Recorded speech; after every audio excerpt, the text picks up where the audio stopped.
History is a graveyard of forgotten names. Entire civilizations have been wiped from the map, not by war, but by the planet itself. This journey explores 35 ancient disasters that completely erased entire cultures, from societies swallowed by the sea to empires starved by a changing sky. By the end, you will understand the fragile threads that hold any civilization together, and the shocking patterns that repeat across millennia. How does a vibrant city simply empty out? And what silent force can make a people abandon their gods? The answers challenge everything we assume about human progress. What do you believe is the greatest threat to our own world today? Think of a culture not as a list of artifacts, but as a living conversation. It is the stories told at night, the way crops are planted, the names given to the seasons, and the shared understanding of what the world means. When a disaster erases a culture, it is not merely breaking pottery or toppling walls. It is ending that conversation forever. The true measure of such an event lies in the silence that follows, the empty space where a unique way of being human once thrived. This erasure is a process that moves through distinct, devastating stages. First, the physical foundation crumbles, whether it is a city buried in ash or farmlands turned to dust. But the deeper tragedy unfolds in the social realm, as the institutions that held people together, their governance and trade, dissolve into chaos. Language, that delicate carrier of thought and history, begins to fade from daily use. Then the belief systems, the rituals and gods that answered life's biggest questions, lose their meaning under the new, harsh reality. Finally, collective memory itself fractures.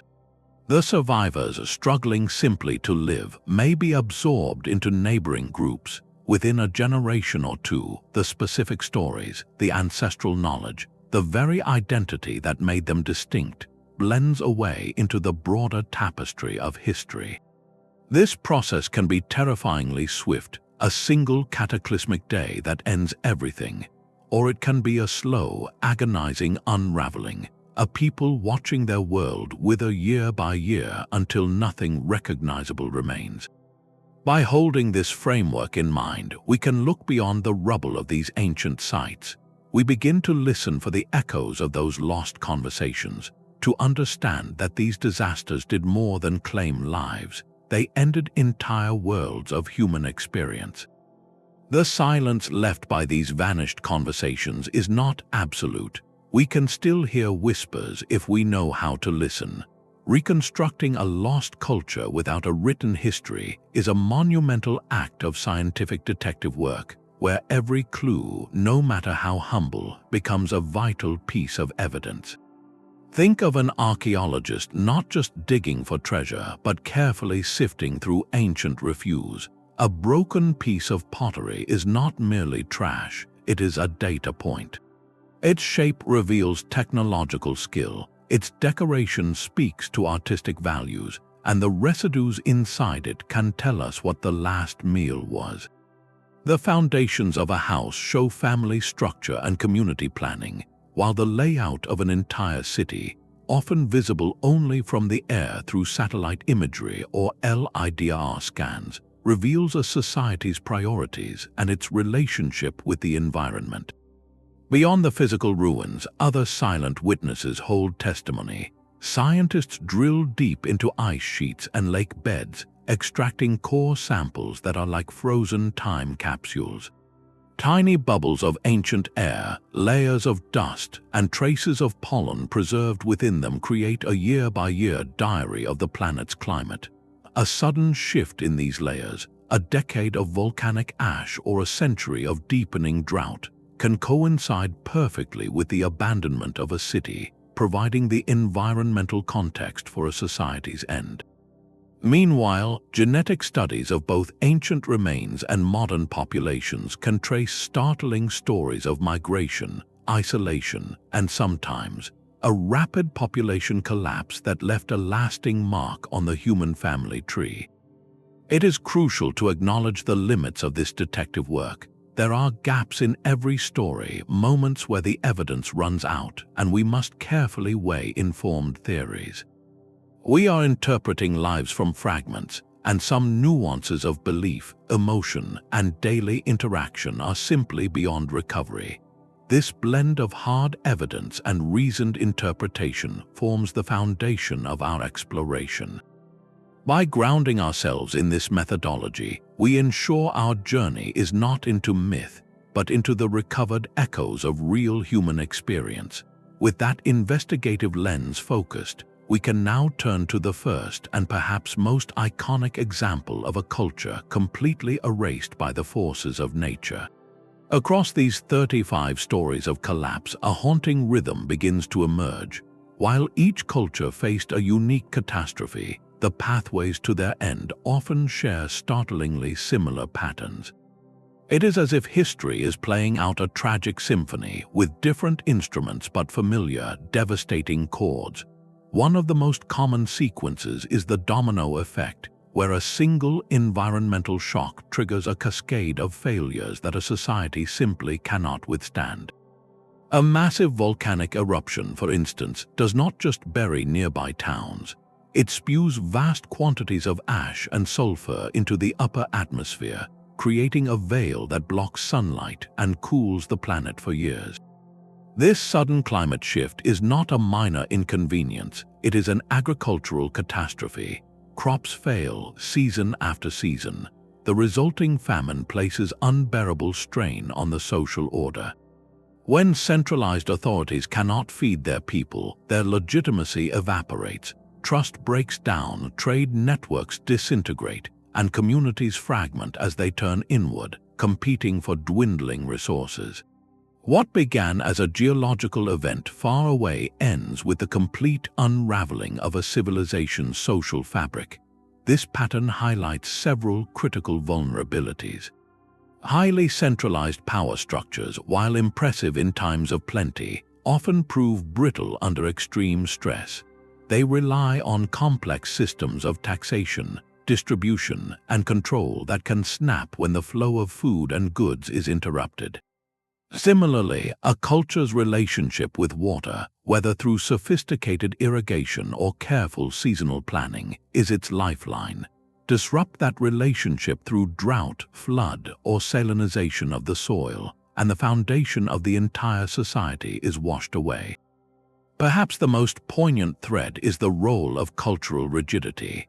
Some societies, deeply invested in their traditions and worldviews, find themselves unable to adapt when the old ways no longer work. Their response to a changing world is to double down on ritual, to plead with gods who seem to have abandoned them, rather than to innovate or migrate. This inability to pivot, to rewrite their own story in the face of new realities, can be a final, fatal blow.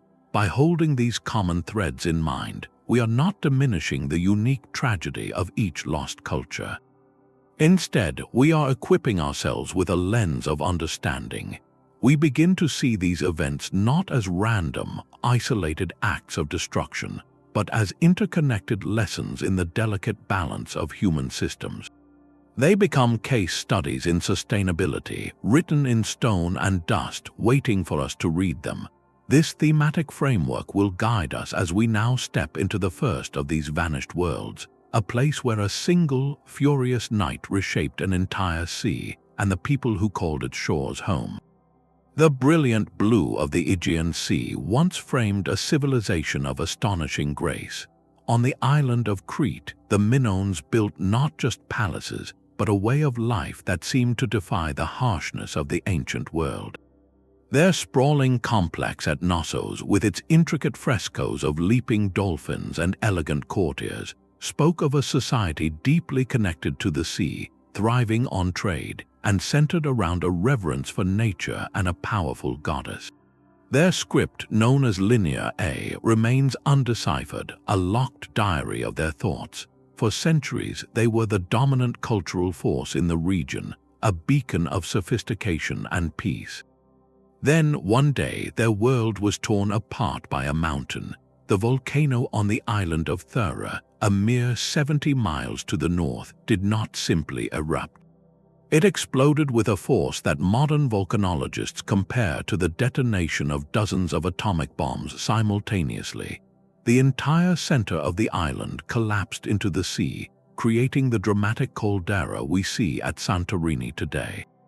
The immediate physical effects were apocalyptic. A column of ash and pumice shot miles into the sky, darkening the sun. Then came the tsunamis. Walls of water, perhaps as high as a 10-story building, radiated outward across the Aegean. They would have slammed into the northern coast of Crete with unimaginable force, obliterating every port city, sweeping the mighty Minoan fleet from the sea, and surging inland to drown coastal farmlands in salt water. Following the waves came a silent, suffocating rain of volcanic ash, blanketing fields and choking the life from crops. This was not an instant extinction. The Minoans, especially those in southern Crete, survived the initial cataclysm, but their civilization as a functioning, independent culture did not. Think of it as a societal stroke. The vital networks that connected and sustained them were severed in a single day. Their maritime trade empire, the source of their wealth and influence, vanished as their ships and ports were destroyed. The ash fall and saltwater inundation led to successive years of crop failure, triggering famine. A centralized, palace-based economy that relied on collecting and redistributing grain and goods could not function when there was nothing to collect. The social contract shattered. In this state of profound vulnerability, a new power from the mainland saw an opportunity. The more warlike Mycenaean Greeks, who had long been influenced by Minoan culture, now moved in. Within a few generations, the unique Minoan identity was absorbed. Their goddess-centered religion gave way to the Olympian pantheon. Their beautiful script was abandoned, and their language faded from memory. The vibrant frescoes were left to crumble, buried for over 3 millennia. The disaster at Thera did not just topple buildings, it erased a worldview. It silenced a unique conversation about humanity's place in the natural world, a conversation we can now only glimpse through silent, sun-baked ruins. The collapse of the Minoans was a regional tragedy, but the next event was a continental catastrophe. Around the year 1200 before Common Era, a flicker went out across the entire eastern Mediterranean. It was not a single empire that fell, but an entire interconnected world. For centuries, a complex network of great kingdoms had flourished, from the Hittite Empire in Anatolia to the wealthy city-states of Canaan and the mighty new kingdom of Egypt. They traded tin and copper to make bronze, exchanged letters written on clay tablets, and formed diplomatic alliances. This was a true globalized system for its time. Then, within the span of just a few decades, it all came crashing down in what historians call the Late Bronze Age collapse. The great city of Hattusa, capital of the Hittites, was burned and abandoned. The bustling port of Ugarit, a critical trade hub, was destroyed so completely that its last outgoing plea for help was found still baking in a kiln, never sent. Palaces from Greece to the Levant were reduced to ash layers in the ground. This was not the work of a single enemy or a solitary natural disaster. It was a perfect storm, a cascade of failures where each new crisis amplified the last. The first blow was environmental. Tree ring and sediment core data reveal a prolonged period of severe drought that gripped the region for generations. Crop yields plummeted, placing immense strain on populations and the centralized grain stores that supported royal bureaucracies and standing armies.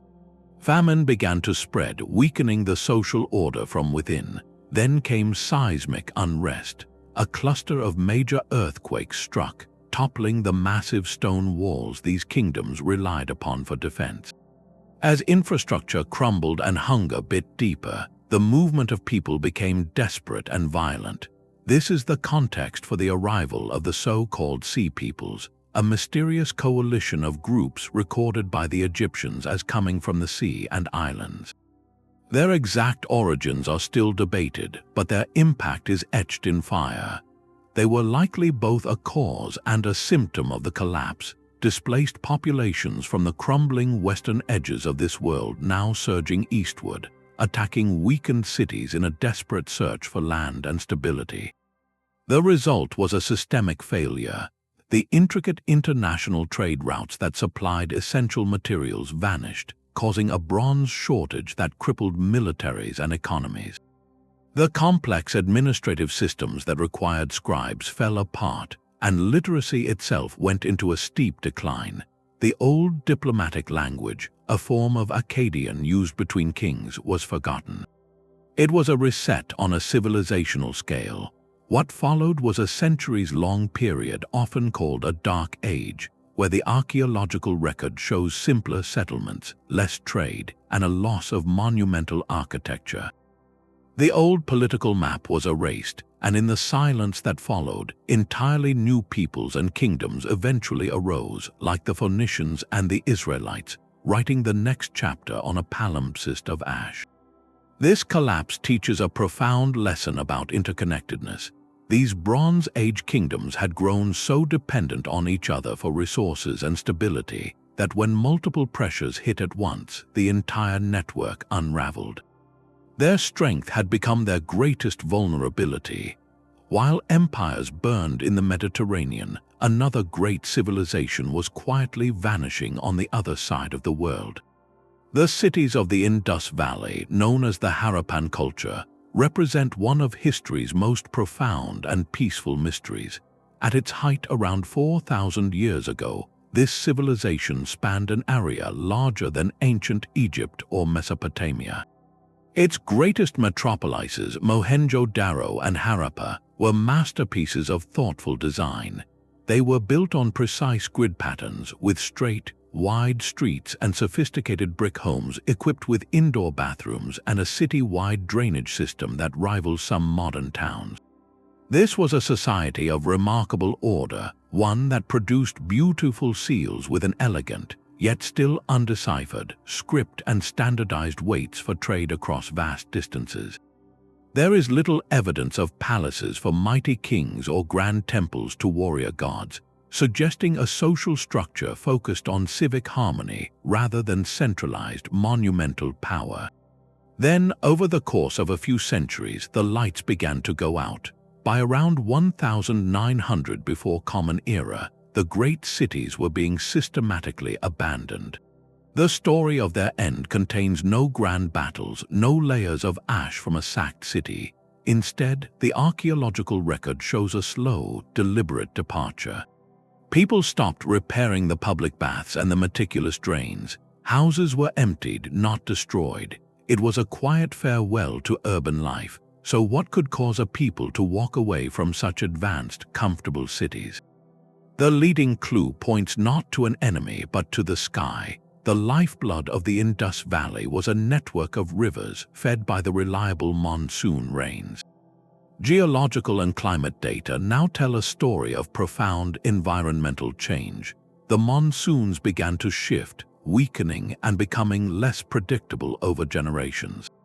What followed was a prolonged and severe drought, one that may have lasted for centuries. The great rivers, including the legendary Sarasvati mentioned in later texts, began to shrink and change course. Without consistent water, the agricultural base that fed these dense urban populations collapsed. You can imagine the slow, grinding pressure of this change. A bad harvest could be weathered, 2 or 3 might strain reserves, but decades of uncertainty created an impossible equation. The cities, for all their engineering brilliance, were anchored to a water source that was disappearing. In response, people made a rational, heartbreaking choice. They dispersed. The large, coordinated urban communities broke apart into smaller, more mobile village groups who could follow the retreating water. This dispersal was the mechanism of cultural erasure. The intricate social and economic systems that required thousands of people living together maintaining those drains and standardizing those weights simply had no purpose anymore. The specialized artisans, the administrators who may have kept records in that mysterious script, found their roles obsolete. As communities fragmented and focused on sheer survival, the need for a unified written language faded. The script, never inscribed on monuments but likely used on perishable materials like wood or cloth, vanished without a trace. The shared cultural identity, the Harappan way of life, dissolved into the varied landscapes of the Indian subcontinent. It was not a conquest but a diffusion. Their legacy likely lived on in the technologies, beliefs, and genes of later peoples, but the cohesive civilization itself, with its unique conversation about order, community, and urban living, was erased by the slow, relentless turning of the climatic wheel. This disappearance poses a haunting question about resilience. A society brilliantly adapted to its specific environment can become exquisitely vulnerable when that environment changes. Their strength became their point of failure, a lesson written not in ash but in silent, sun-baked bricks and dry riverbeds. The silence of the Indus Valley finds a chilling echo in the dense rainforests of Central America. Centuries after the Harappans dispersed, another civilization reached breathtaking intellectual heights, only to see its heartland vanish into the green embrace of the jungle. The classic Maya were not a single empire, but a constellation of powerful, rival city-states, each centered on a ceremonial complex of stone pyramids that pierced the forest canopy. They were master astronomers, tracking the cycles of Venus with uncanny precision. They developed the most sophisticated writing system in the Americas, recording their history and rituals on stone monuments and bark paper books. Their calendar system was so complex and accurate it still inspires awe today. This was a culture deeply attuned to the cycles of time and the cosmos, ruled by kings who claimed to be the literal intermediaries between the people and the gods. Then, within a span of roughly 100 years, between the 8th and 9th centuries of the Common Era, the great southern lowland cities like Tikal, Palenque, and Kapan were systematically abandoned. The final dated monument at Tikal was erected in the year 869. After that, the stones fell silent. This was not a sudden invasion by a foreign force. The collapse unfolded like a slow-moving tragedy in 3 acts, each weakening the society until it could no longer hold its form. The first pressure was environmental. The Maya had transformed their landscape to support vast populations. They cleared immense tracts of forest for agriculture and to produce lime plaster for their magnificent whitewashed temples. This widespread deforestation likely altered local rainfall patterns, making the region more vulnerable. Then, climate data from lakebed sediments and stalagmites tells a stark story. The collapse period coincides with a series of intense, multi-decade droughts, some of the most severe in thousands of years. In a land without major rivers, the Maya relied entirely on seasonal rains to fill their reservoirs and water their crops. When those rains failed year after year, the reservoirs dried up.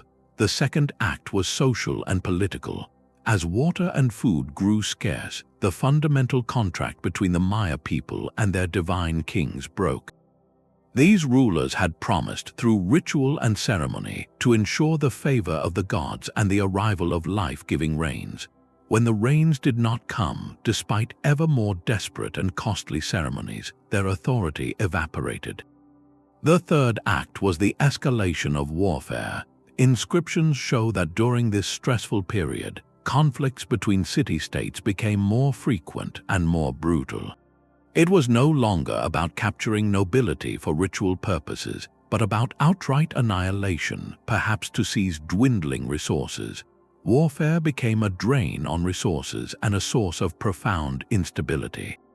The result was not a mass extinction of the Maya people, but the total erasure of their classic civilization in the southern lowlands. Faced with famine, drought, and violence, people made a rational choice. They voted with their feet. populations migrated north to the Yucatan Peninsula, where water sources were more reliable, or they simply dispersed back into the forest, returning to a simpler, smaller-scale village life. This dispersal was the mechanism of the cultural erasure, the incredibly complex knowledge held by the elite class, the advanced astronomy, the intricate calendrical calculations, and the full depth of their written history became obsolete. The scribes who could read the glyphs were no longer supported. The bark paper books stored in humid temples rotted away. The great stone plazas where thousands once gathered for ceremonies were reclaimed by tree roots. The profound conversation this culture was having about time, divinity, and the cosmos was interrupted and then forgotten. The later Maya of the North maintained many traditions, but the specific political and intellectual world of the classic period was gone. Its rediscovery centuries later by archaeologists was like stumbling upon a library where all the books had turned to dust, leaving only the stone covers, beautiful and utterly silent. This collapse forces us to confront a difficult truth. A society can be brilliantly adapted to its environment, intellectually dazzling, and yet still contain the seeds of its own vulnerability. Their very success in building a complex, hierarchical society dependent on a stable climate became the flaw that, when stressed, led to its complete unraveling. Their stone foundations still stand on the edge of the world, a ghostly echo of European ambition in an Arctic wilderness. The story of the Norse settlements in Greenland is not one of sudden cataclysm, but of a slow, stubborn fade to white. In the late 10th century, daring Viking explorers led by Eric the Red established two main colonies on Greenland's southwestern coast, a place he deceptively named to attract settlers. For over 400 years, these communities clung to life, building stone churches, raising cattle, and maintaining a tenuous trade link with Norway and Iceland, exporting luxury goods like walrus ivory and polar bear hides. They saw themselves as an outpost of Christendom, a European foothold in a new land. Then silence. By the middle of the 15th century, the last Norse Greenlander was gone. When a ship finally visited the eastern settlement in the 1540s, they found only empty farms, a few stray animals, and no people. The complete disappearance of this society is a masterclass in how cultural identity can become a cage. The world around them changed, but their vision of themselves did not. The primary force of change was climatic. Starting in the 13th century, the planet entered a period now called the Little Ice Age. For the Norse in Greenland, this meant longer, more brutal winters and significantly shorter growing seasons. The thin margin for farming they had always operated on vanished. Grass for their cattle grew poorly, and the sea ice, which hampered their traditional Norse sailing vessels, lingered longer each year, disrupting both local fishing and the critical supply ships from Europe. Yet, in this same hardening environment, another people not only survived but thrived. The Thule culture ancestors of the modern Inuit had been migrating into Greenland from the north. Their technology was a masterpiece of adaptation to the Arctic. They used sleek, skin-covered kayaks and larger umiaks for hunting at sea, harpoons with detachable heads to take seals and whales, and clothing expertly crafted from animal skins for superior insulation. Their entire economy and social structure were mobile, flexible, and built around the rich resources of the sea. Here lies the central tragedy of the Norse collapse. They possessed a neighboring example of a successful Arctic lifestyle, yet the archaeological record shows almost no adoption of Inuit technology. A few Norse artifacts have been found at Inuit sites, suggesting limited trade, but there is no evidence of Norse using kayaks, harpoons, or adopting the tailored skin clothing that could have meant the difference between life and death. Their cultural rigidity was profound. They were dairy farmers, Christians, and Europeans. Their identity and status were tied to their stone and turf longhouses, their churches, and their herds of cattle and sheep. To become more like the Inuit, whom they likely viewed as pagan scralings or wretches, would have meant surrendering the very essence of who they were. This refusal to adapt had devastating consequences. As the climate worsened, their livestock grew thin and died. The trade with Europe, already sporadic, likely ceased entirely as sailing became more hazardous and walrus ivory lost its market to elephant ivory from Africa. The diet, once supplemented by imported grain and salt, became dangerously limited. Analysis of Norse skeletal remains from the latest period shows signs of severe malnutrition and increasing physical hardship.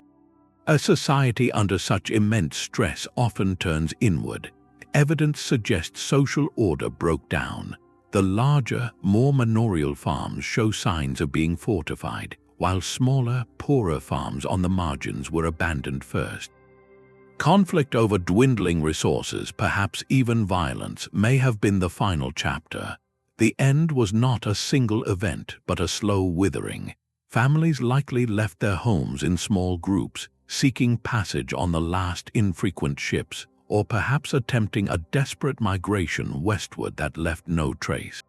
Others may have simply stayed until there was no one left. Their erasure was total. No stories, no descendants in Greenland carry their specific cultural lineage forward. The Inuit oral tradition sometimes speaks of encountering these strange, struggling people before they vanished. The Greenland Norse provide perhaps the clearest archaeological case study of a principle we must heed. It was not the severity of the change alone that doomed them. It was their unwavering commitment to a way of life that the changing world could no longer support. In the face of the shifting ice, they chose to remain who they were, and in doing so, they ceased to be at all. The frozen silence of Greenland gives way to a different kind of isolation, a speck of land adrift in the vastness of the Pacific Ocean. Easter Island, or Rapa Nui, presents one of history's most haunting and debated cautionary tales. Here, a Polynesian people created something magnificent, only to become trapped by the very symbols of their own ambition.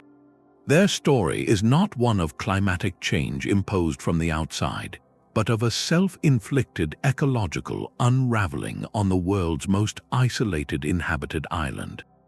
When the first Polynesian explorers arrived around the year 1200, they found a pristine paradise. The island was covered in a lush forest of giant palm trees, home to a rich diversity of land birds and supporting a fertile soil. This ecosystem was their entire world, a closed system with no possibility of outside rescue or trade. From this foundation, the Rapa Nui culture blossomed in spectacular fashion. Their defining achievement was the Moche, those colossal stone statues with their solemn, elongated faces. Carving and erecting these monuments was an act of profound cultural and spiritual significance, believed to connect the living community with the ancestral power of the past. It was a society organized around this sacred work, with different clans competing through statue construction to display their status and divine favor. The tragedy began with a single, practical need: how to move these multi-ton stone giants from the quarry to their ceremonial platforms miles away. The prevailing theory, supported by pollen analysis and the discovery of ancient roads, is that they used a system of log rollers and ropes made from tree bark. This required timber and lots of it. The deforestation started for a sacred purpose, but it accelerated with devastating speed. As the population grew, trees were also cleared for agriculture, used as fuel, and for building homes and the large, seagoing canoes necessary for deep water fishing. This was a slow-moving disaster, taking generations to complete. One by one, the last giant palms were felled. The consequences cascaded. Without tree roots to anchor the soil, heavy rains washed away the fertile topsoil, reducing crop yields. The loss of the forest led to the extinction of every native land bird, removing a vital source of food. Most critically, without large trees, they could no longer build the sturdy canoes needed to hunt dolphins and tuna in the deep ocean. Their diet shrank to what could be farmed in depleted soil or caught from the shore. The island's closed system had been breached not by the sea, but by the irreversible loss of its fundamental resources. The social and cultural collapse that followed was brutal. As famine set in, the foundation of their society crumbled. The ancestor gods embodied by the Moche had clearly failed to provide. Clan rivalries, once expressed through statue building, erupted into violent conflict. Oral histories speak of a period of warfare where toppled Moche lie where they fell, symbolizing the overthrow of the old order. The population plummeted. In their desperation, a new and darker cult arose centered on the birdman competition, a frantic ritual to appoint a spiritual leader through a dangerous quest to a nearby islet. This shift in belief marks the final erasure of the previous cultural world. The complex hierarchical society, the priestly class, the collective drive and resource mobilization needed to create the Moche, all of it vanished. When European explorers first arrived in the 18th century, they found a diminished population living in a barren, treeless landscape, unable to explain how the great statues had been raised or what they truly meant. The culture that conceived them was already gone. The silent Moche stand today not merely as monuments to a lost people, but as a stark stone warning. They testify to the peril of treating an island, whether of rock in an ocean or a planet in space, as anything but a closed and fragile system. The Rapa Nui did not understand the limits of their world until they had irrevocably crossed them, leaving their descendants to inherit a silent, impoverished legacy.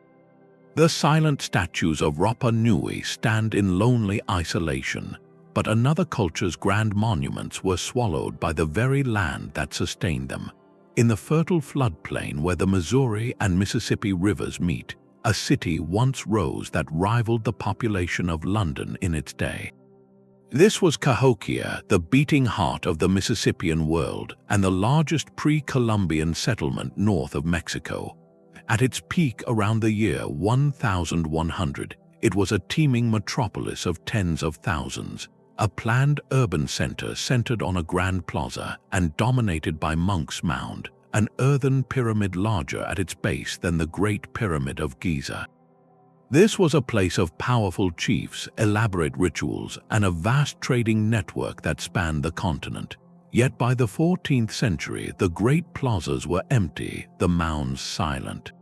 The story of Cahokia's abandonment is not one of invasion or sudden cataclysm, but of a slow unraveling, a society gradually undone by the river that gave it life.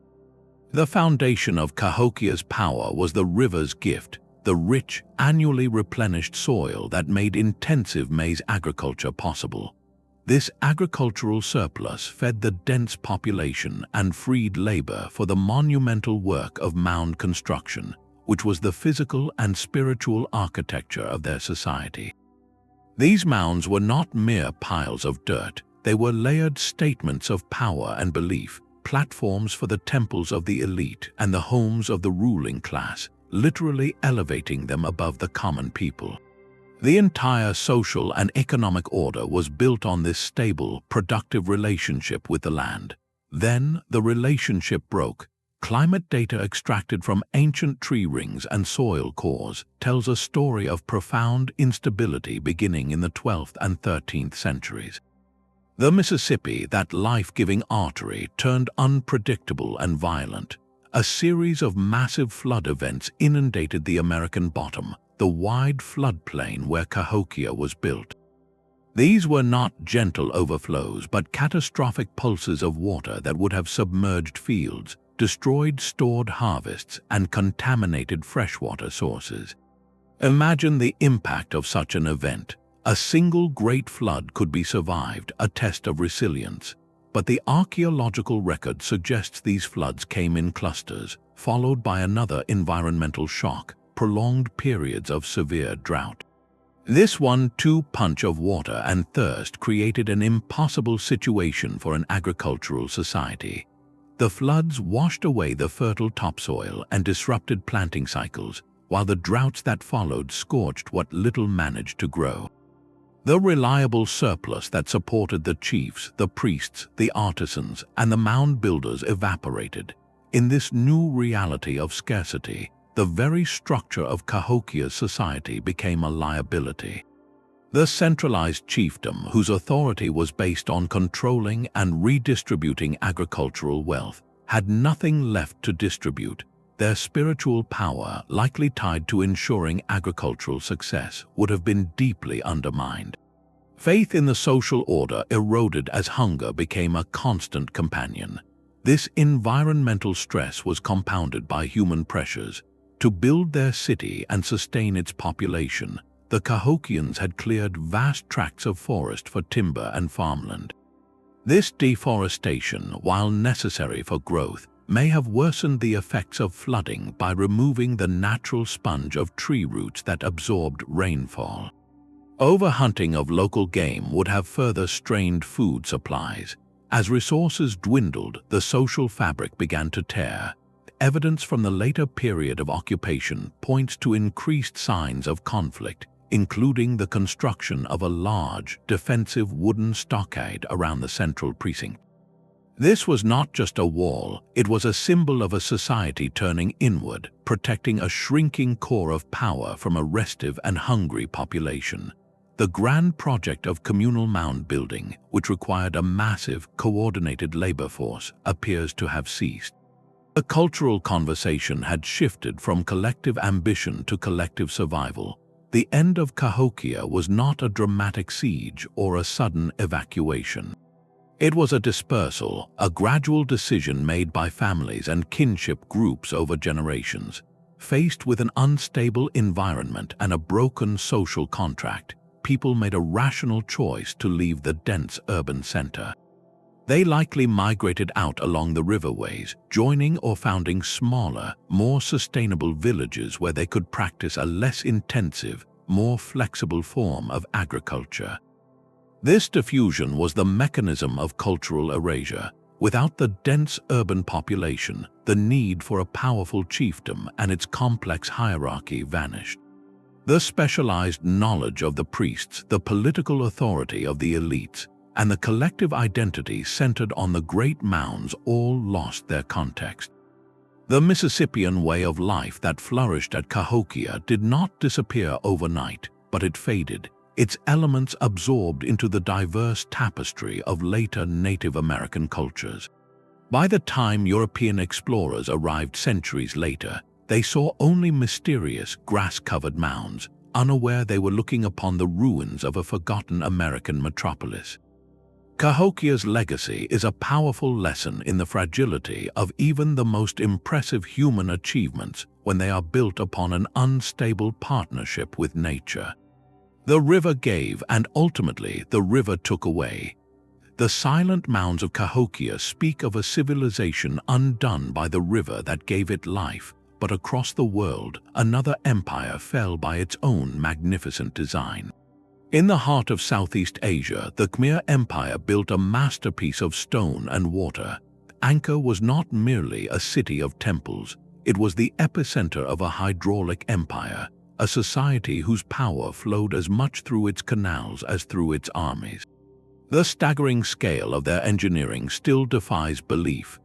They transformed a seasonal floodplain into a managed landscape with vast rectangular reservoirs called barrays, some stretching over 5 miles long, intricate networks of canals, and sophisticated moats that did more than just defend, they regulated. This system was the empire's beating heart. It captured the torrential monsoon rains, stored them through the dry season, and released water to irrigate rice paddies that could support a population of perhaps 1 million people. It allowed for multiple rice harvests per year, creating an agricultural surplus that fed the laborers, artisans, and soldiers who built wonders like Angkor Wat. The water management was also deeply spiritual, a symbolic recreation of the Hindu cosmos, with the Temple Mountains surrounded by sacred moats representing the mythical oceans. For centuries, this synergy of engineering, agriculture, and ideology made the Khmer the undisputed power of the region, Then the system began to choke. Starting in the 14th century, the climate, which had been relatively stable during the medieval warm period, entered a volatile transition toward the cooler, more erratic patterns of the Little Ice Age. The monsoons, the lifeblood of the entire hydraulic network, became unpredictable. They swung between devastating extremes. Some years brought deluges of such intensity that the carefully calibrated canals and reservoirs were overwhelmed. Torrents of water would have breached embankments, flooded fields, and washed precious topsoil away. In other years, the rains failed entirely, bringing severe drought. The Great Barrays, designed for a different climatic rhythm, would have sat half empty, their water unable to reach the farthest paddies. This climatic whiplash had a physical, grinding consequence: silt. The intense floods carried massive amounts of sediment from the deforested uplands directly into the canals and reservoirs. The intricate network, requiring constant, organized maintenance to dredge and clear, began to clog. Imagine the slow, insidious failure. A canal silts up so the field it feeds turns fallow. A reservoir's capacity shrinks year after year, reducing the buffer against drought. The system that required a powerful, centralized authority to maintain was now failing, and that failure in turn weakened the authority itself. The god-kings who claimed to control the waters could not command the rains. At the same time, external pressures mounted. Maritime trade routes began to shift favor toward coastal ports, bypassing the inland capital. Rival states like the rising Thai kingdoms to the west grew in strength, applying military pressure. The Khmer Empire was being squeezed from without and crumbling from within. The abandonment of Angkor as the political and administrative capital was not a sudden evacuation, but a strategic retreat. Over time, the center of power shifted south to areas like Phnom Penh, closer to the new economic currents of river and coastal trade. The grand temples, including the majestic Angkor Wat, were not destroyed. They were gradually relinquished to the embrace of the jungle, maintained for centuries by Buddhist monks, but separated from the imperial machinery that conceived them. The culture that built Angkor, with its specific fusion of Hindu kingship, monumental hydraulic engineering, and centralized urban planning, receded. The empire transformed, its later iterations adapting to a new, less grandiose reality. The lesson of Angkor is profound. It demonstrates that a civilization's greatest achievement can become its primary point of failure. Their brilliant adaptation to a specific environment created a magnificent yet rigid system. When the environment changed beyond the system's capacity to adjust, the entire societal structure built upon it became untenable. They mastered water for centuries, but in the end, they could not master change itself. Their mastery of water echoes in the silent stone of another desert, where a different people built their own perfect alignment with the cosmos. In the high desert of the American Southwest, the ancestral Puebloans, sometimes called the Anasazi, engineered a civilization not of liquid rivers, but of light and shadow. Chaco Canyon was its sacred heart. Between the 9th and 12th centuries, they constructed a landscape of astonishing intention. Their massive great houses, like Pueblo Bonito with its hundreds of rooms, were not mere apartment complexes. They were monumental ceremonial centers, their walls meticulously aligned to capture the solstice sun or the lunar standstill, turning entire buildings into celestial calendars. A vast network of perfectly straight roads, visible only from the air, radiated out from the canyon for dozens of miles, connecting outlier communities to this spiritual and economic hub.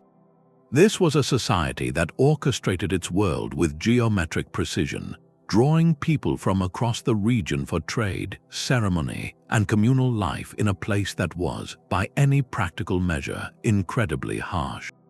The canyon itself offered little. The soil was poor, the growing season short, and the only water source was an ephemeral wash that ran only after rains. Their flourishing was a triumph of coordination, belief, and a delicate balance with a marginal environment. That balance held for generations until the sky itself turned against them. The story of their departure is written in the rings of ancient trees. Around the year 1130, a climatic event of staggering severity began. A mega-drought, one of the worst in the region in over 2,000 years, gripped the Colorado Plateau. For 5 decades, rain was a rare gift. The arroyo in Chaco Canyon, already unreliable, would have run dry for years at a time. The thin soil, depleted by centuries of agriculture to feed the concentrated population, blew away in the wind. The pinon and juniper forests that once covered the mesa tops, cleared for timber to build the great houses and to fuel countless hearths, were gone, leaving nothing to slow the erosion. The very act of building their magnificent center had, over time, undermined its ability to sustain life. You can sense the slow, grinding pressure of those 50 years. A community that had mastered the movements of the stars could not command the clouds. Their sophisticated system, which relied on a surplus of maize transported from outlying communities along those great roads, began to falter as those farming villages themselves struggled. The centralized authority that organized the grand ceremonies and the long-distance trade in turquoise, shells, and macaw feathers found its purpose evaporating like the last puddle in the wash. There was no single day of collapse, no invading army.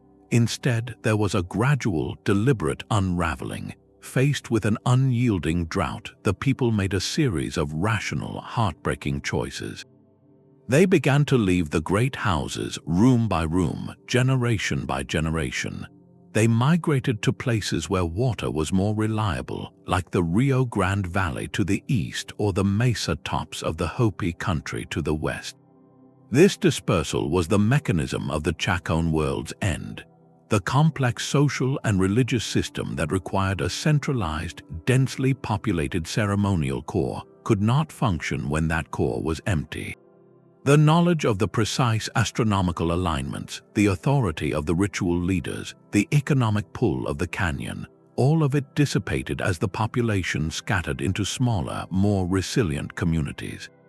By the middle of the 12th century, Chaco was a ghostly precinct. The straight roads were reclaimed by the desert.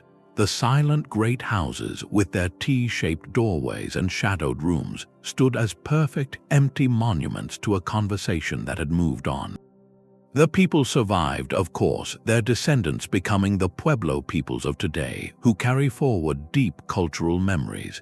But the specific, centralized, astronomically driven civilization of Chaco Canyon was erased, not by violence, but by a relentless half-century thirst.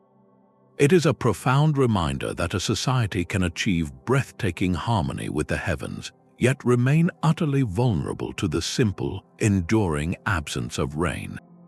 Their precise alignment with the desert sky finds a brutal contrast in the unpredictable chaos of the Pacific. Where the ancestral Pueblones faced a relentless absence of water, the Moche civilization of northern Peru was shattered by its terrifying, overwhelming abundance. This culture, flourishing between the 1st and 8th centuries, created a world of stunning artistry and power. They were the master potters of the ancient Americas, crafting vessels with breathtakingly realistic portraits of rulers, warriors, and deities. They built immense adobe pyramids like the Huaca del Sol and Huaca de la Luna that dominated the coastal valleys.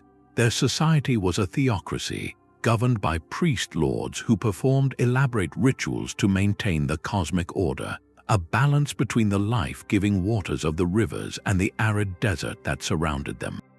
Their entire existence was a carefully engineered victory over a dry landscape, reliant on sophisticated irrigation canals that channeled river water to fertile fields. Then, in the 6th century, the ocean itself seemed to turn against them. The trigger was a climatic phenomenon we now call a mega El Niño. For the Moche, it would have felt like the end of the world. Normally, the cold Humboldt current keeps the Peruvian coast arid, but during an El Niño, that current weakens, allowing warm water to pool along the coast. This shift in the Pacific unleashes atmospheric chaos. For the Moche, it began with a change in the sky they could not comprehend. The usual patterns of wind and cloud broke down. Then the rains came, not the gentle coastal mists they knew, but torrential, monsoon-like downpours that lasted not for days but for years. This was not a single storm, it was a 30-year deluge. The results were catastrophic. Their meticulously engineered irrigation canals designed for controlled distribution were utterly overwhelmed. Raging floodwaters burst through these channels, scouring out deep gullies and washing away entire fields of crops. The adobe bricks of their monumental pyramids, sun-dried for strength, began to melt like sugar in the relentless rain. Settlements built on valley floors were buried under meters of mud and debris. Imagine the psychological impact. The priest lords who derived their authority from the belief that they could communicate with the gods and ensure agricultural fertility were powerless. Their rituals failed. The very elements they were supposed to control were now destroying the world they had built. Just as society was reeling from this decades-long inundation, the climate pendulum swung to the opposite extreme. The rains ceased abruptly and completely. What followed was a 30-year drought, a period of even greater severity than the floods. The rivers, once raging torrents, dwindled to trickles and then went dry. The water table dropped. The irrigation systems that survived the floods were now useless, skeletons of canals leading to parched, cracked earth. The double disaster created an inescapable trap. The floods had destroyed the agricultural infrastructure and likely silted up coastal fisheries with runoff, while the drought made rebuilding impossible. Famine became widespread. The social contract was irrevocably broken. In the face of such suffering, faith in the old order evaporated. The authority of the priestly elite crumbled as completely as their melting temples. The archaeological record shows a dramatic shift. The great ceremonial centers were abandoned. The production of the exquisite portrait pottery, so tied to the glorification of the elite, ceased entirely. The unified Moche state fragmented. People did not vanish, but they dispersed and reorganized. In some valleys, new leadership arose, possibly more secular and militaristic. In others, populations moved to higher ground or different valleys. With this fragmentation came a cultural transformation. The distinctive Moche artistic style, religious iconography, and political structure faded away.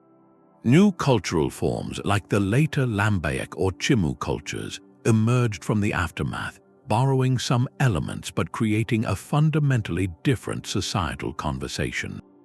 The classic Moche identity, so vividly expressed in their art and architecture, was effectively erased.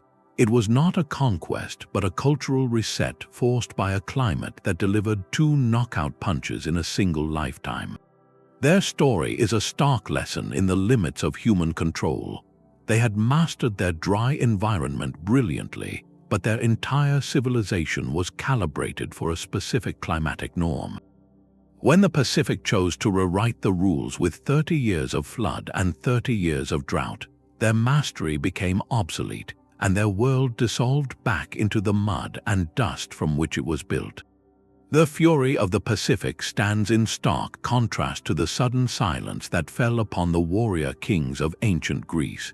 While the Mycenaeans were part of that wider late Bronze Age collapse, their story holds a particular, poignant lesson about the fragility of complexity. These were the people of the legendary Agamemnon, their power etched into the massive cyclopean walls of citadels like Mycenae and Pylos. Their society was a tightly wound system, a warrior aristocracy supported by a centralized palatial economy. Everything flowed through the palace, from the distribution of bronze for weapons to the careful accounting of olive oil, textiles, and grain, all recorded in the intricate script known as Linear B. This was not a loose collection of villages, but a sophisticated, top-down administrative state. Its strength was also its greatest point of failure. The unraveling began with a series of physical shocks. Geological evidence points to significant earthquake activity in the region around 1200 before Common Era, tremors powerful enough to crack those mighty fortress walls and damage the palace complexes. This structural damage coincided with climatic stress, as tree ring data from the period indicates episodes of severe drought that would have strained agricultural production. A kingdom built on grain stores and taxed wealth cannot endure when the fields produce less and the granaries are compromised.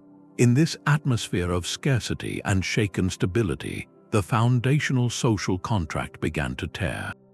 The local population, the Domos recorded in the Linear B tablets, may have grown restive under the burden of taxation to a central authority that could no longer provide security or sustenance. Internal rebellion or a fracturing of loyalty among regional warlords likely added to the chaos, yet the decisive blow was economic. The Mycenaean palaces were not self-sufficient. They were hubs in the vibrant international trade network of the Bronze Age. They relied on imported tin and copper to make bronze, the essential material for their tools, weapons, and status goods. As that wider Mediterranean system disintegrated, as ports like Ugarit fell and trade routes vanished, the lifeblood of the palatial economy ceased to flow. Without trade, the redistribution system had nothing to redistribute. The specialized artisans, the scribes, the administrators, all found their roles obsolete overnight. The consequences were profound and total. The Linear B script, used solely for bureaucratic inventory and not for literature or history, was forgotten completely. With the palaces burned or abandoned, there was no need to keep records of chariot wheels or slave women. The knowledge of writing itself vanished from Greece for centuries. The population declined dramatically, with people abandoning the vulnerable lowlands for more defensible, scattered settlements in the hills. The intricate social hierarchy, the specialized crafts, the monumental architecture all faded away. What followed was a period scholars call the Greek Dark Ages, a time of cultural simplification, where pottery became less elaborate and communal life scaled down. The complex, bureaucratic culture of the Mycenaeans was utterly erased, leaving behind only fragmentary ruins and a rich tapestry of oral poetry that would much later become the Homeric epics. Their downfall is a masterclass in systemic collapse. A society can withstand an earthquake or a drought, but when multiple pressures converge to sever the critical networks of trade and administration that hold its complexity together, the entire edifice can vanish, leaving only echoes in legend and the silent, giant stones of a forgotten king's gate. Their mighty stelae still pierce the Ethiopian sky, silent stone fingers pointing toward a vanished glory. The kingdom of Axum was a giant of the ancient world, a civilization that minted its own gold coins when much of Europe was in turmoil, a Christian kingdom that traded with Rome and India from its strategic perch overlooking the Red Sea. Its colossal obelisks, some over 100 feet tall, were feats of engineering meant to project power for eternity. Yet by the 8th century, this vibrant empire had begun a quiet, relentless retreat from history. Its decline was not a dramatic collapse but a slow fading, like a great tapestry unraveling thread by thread. The first thread to fray was the land itself. Axum's wealth was built on agriculture, the fertile highlands that supported a dense population and generated the surplus for trade.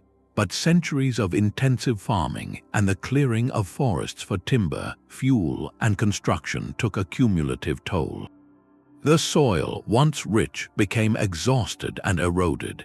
Deforestation altered local rainfall patterns, making the climate drier and less predictable. This environmental degradation was a slow-moving crisis, one that diminished the agricultural base year after year, squeezing the empire's economic heart. At the same time, a geopolitical earthquake was reshaping the world around them. The rapid expansion of the Islamic Caliphate in the 7th century completely redrew the map of global commerce. The new Muslim empires established control over the Arabian Peninsula and the Persian Gulf, creating vibrant new trade networks that bypassed the Red Sea. The lucrative maritime routes that had made Axum a crucial middleman for goods moving between the Mediterranean and the Indian Ocean began to dry up. Axum found itself on the sidelines of a new economic order, isolated and increasingly irrelevant in the flow of wealth and ideas. You can sense the empire turning inward, withdrawing from the coast. The political and administrative center shifted south, away from the ancient capital of Axum and into the more defensible Ethiopian highlands. The great urban centers that had thrived on international commerce began to empty. The skilled minters of coins no longer had a purpose, and the production of that proud currency ceased. The grand stelae, symbols of a confident, outward-looking state, were left standing alone in a landscape of shrinking villages and abandoned palaces. The Axumite state, as a political and cultural entity, gradually dissolved. Its specific identity, tied to its role as a trading empire and a regional Christian power, faded. Yet here lies a crucial distinction in the story of cultural erasure. While the Axumite political structure and economic system vanished, its spiritual legacy did not. The Christian faith it had embraced became the enduring heart of a new Ethiopian identity, preserved and transformed by the Ethiopian Orthodox Church in its mountain fastnesses. The conversation changed, but it was never completely silenced. The kingdom's retreat teaches us that a culture can transform so profoundly that its original form is lost, even as a core element of its spirit finds a way to endure in a new world it could never have imagined. Deep in the humid jungles of Mexico's Gulf Coast, a mother culture was fading away. The Olmecs, the foundational civilization of Mesoamerica, had created a world of profound mystery and power. Their cities, like San Lorenzo and La Venta, were centers of innovation where they developed a calendar, a form of writing, and a complex religious ideology that would echo for millennia. Their most iconic legacy is the colossal heads, immense stone portraits of helmeted rulers, each carved from a single basalt boulder and weighing many tons. These silent giants project an aura of serene, unquestioned authority. Yet by around 400 years before the Common Era, the vibrant heartland where this culture was born, the very cradle of its identity, fell silent. The great centers were not destroyed by war, but were meticulously buried by the Olmecs themselves in a series of elaborate rituals before being left to the forest. This deliberate abandonment is the central puzzle. Why would a people walk away from the landscape that defined them? The answer appears to lie not in the actions of men, but in the restless movements of the earth itself.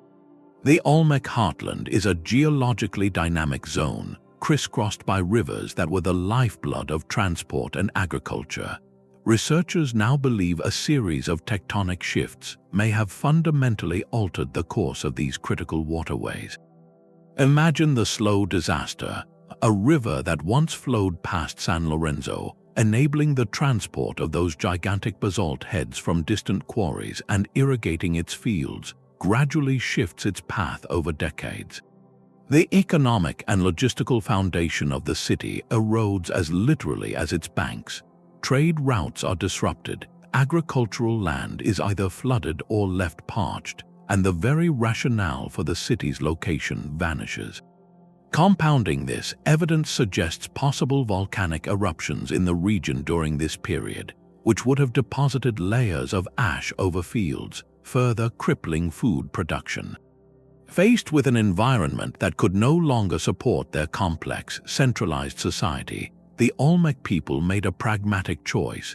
They dispersed. This was not a panicked flight, but likely a gradual migration to more stable regions, to the valleys of Oaxaca or the highlands of central Mexico, where their influence is clearly seen in later sites.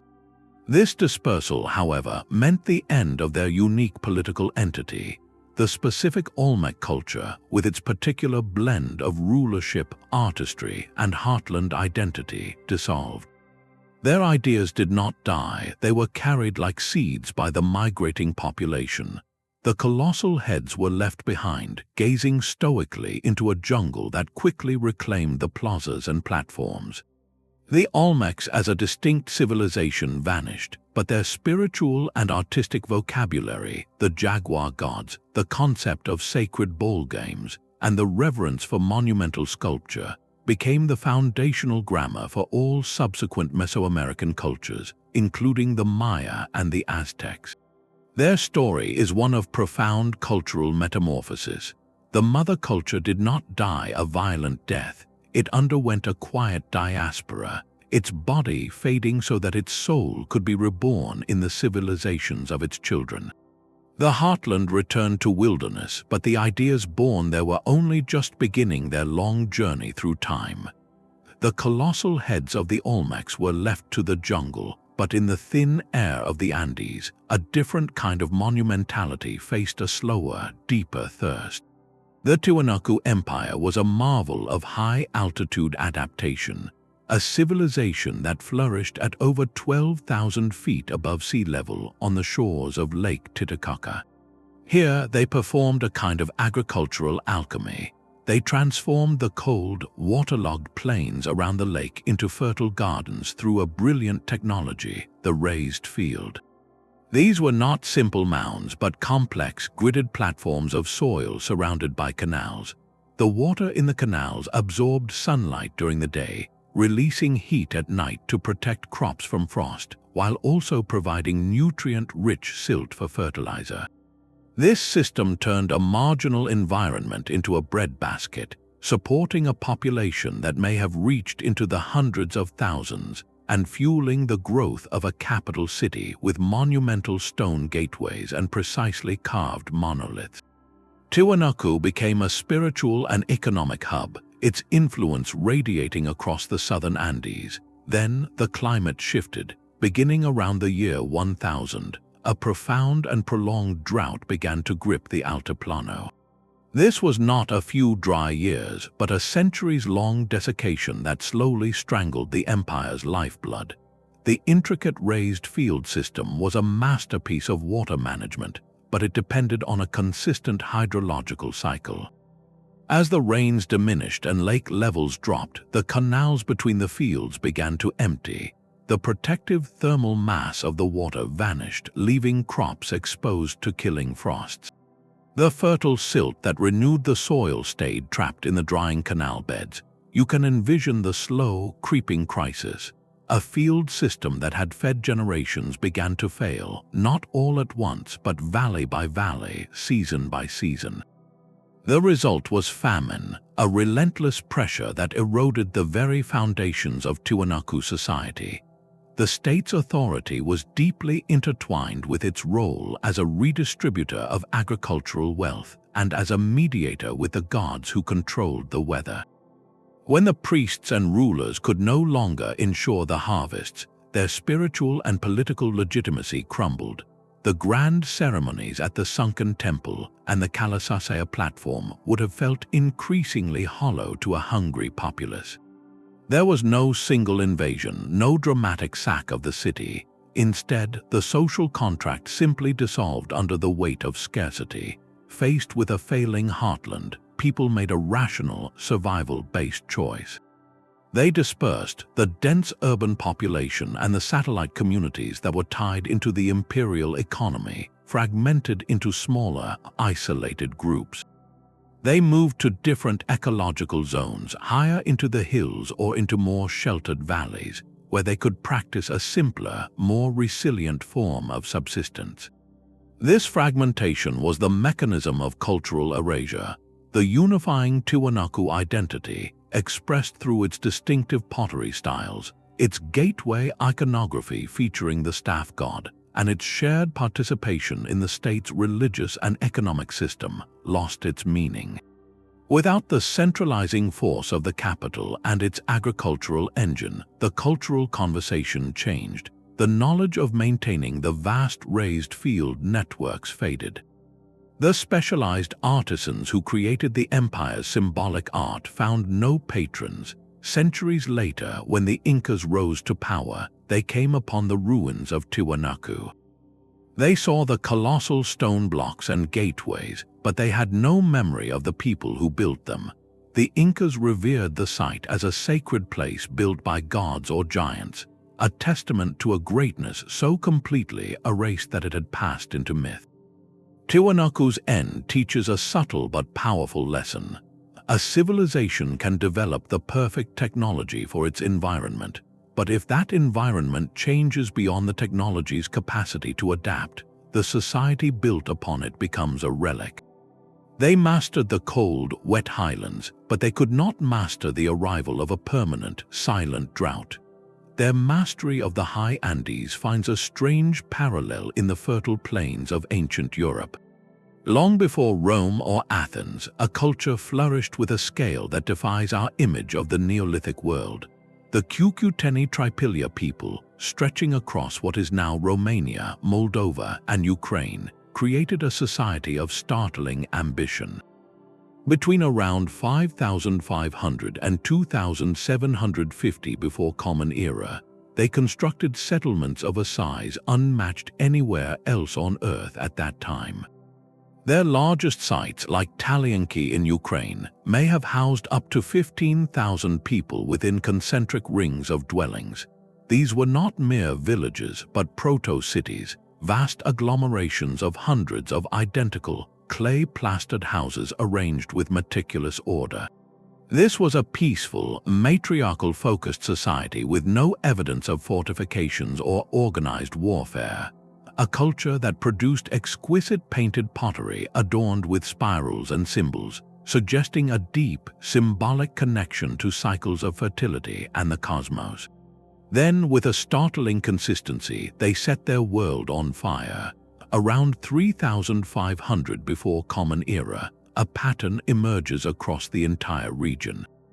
These massive settlements were not attacked but were systematically, deliberately burned.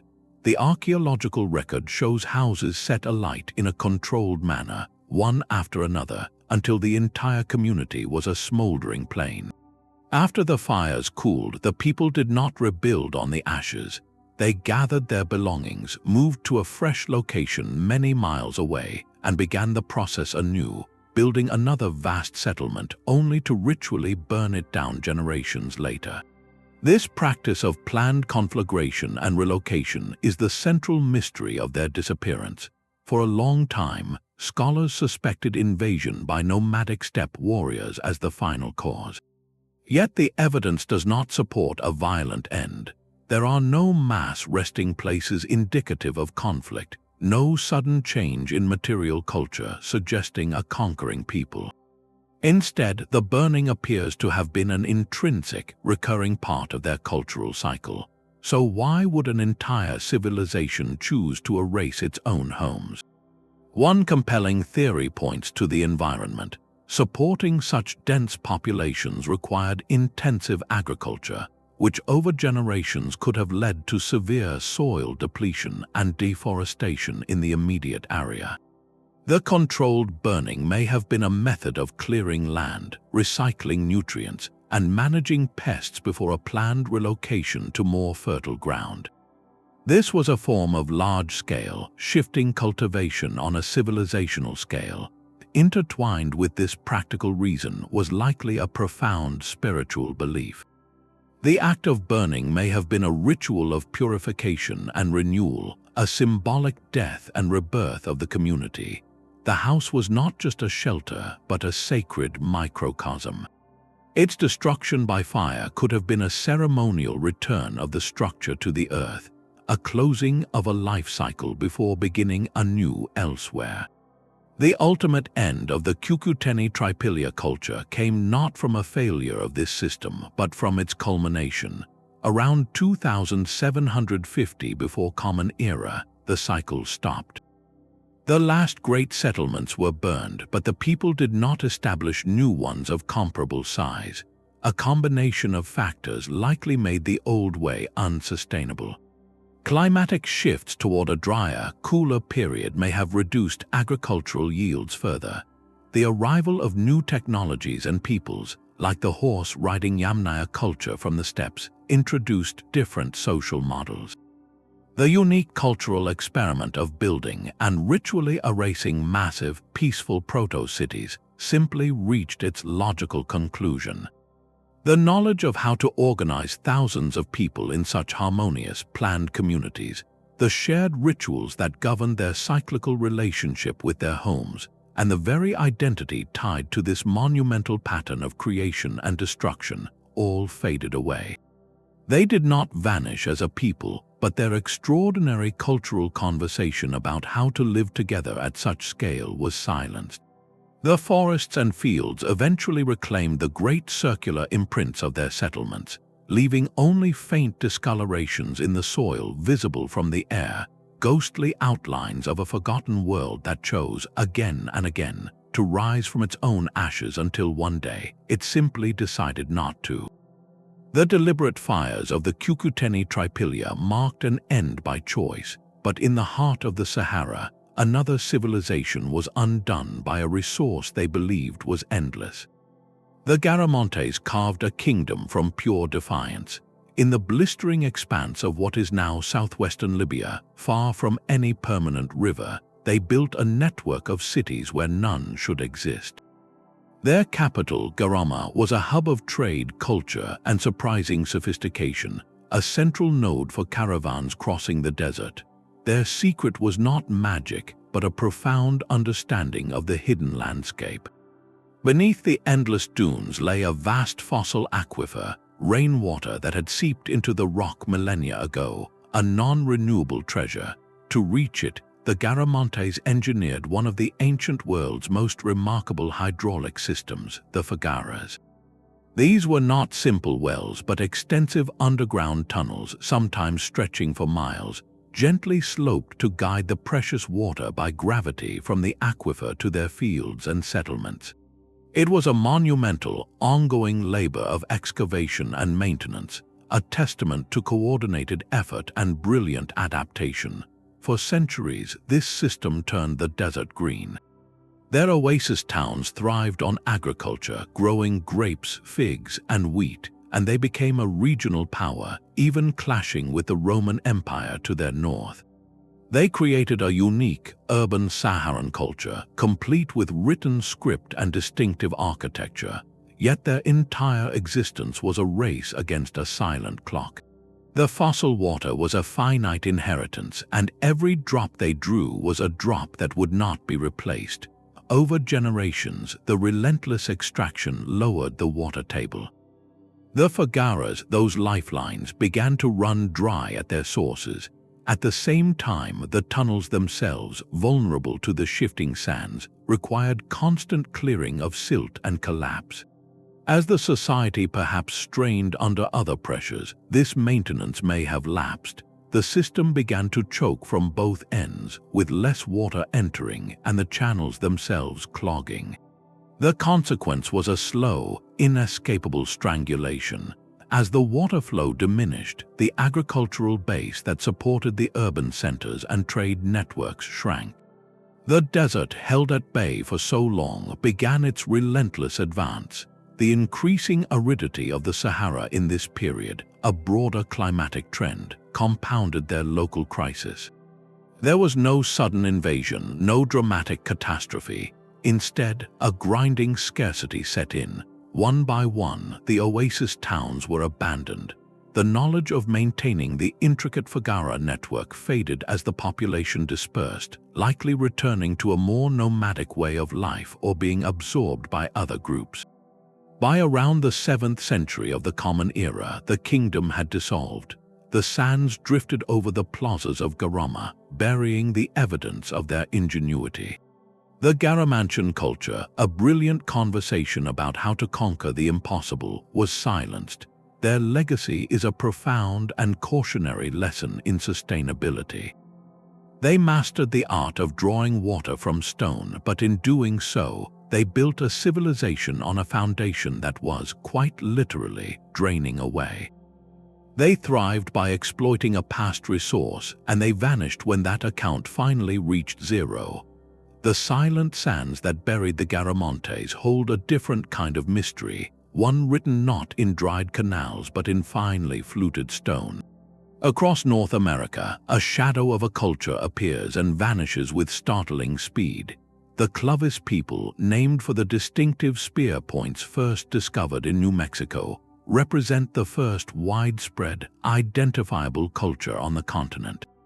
Their elegant, fluted projectile points, masterpieces of stone tool technology, are found from coast to coast, a signature of a highly mobile and successful big game hunting society. They thrived in a world of giants, pursuing mammoths, mastodons, and other megafauna across landscapes emerging from the last ice age.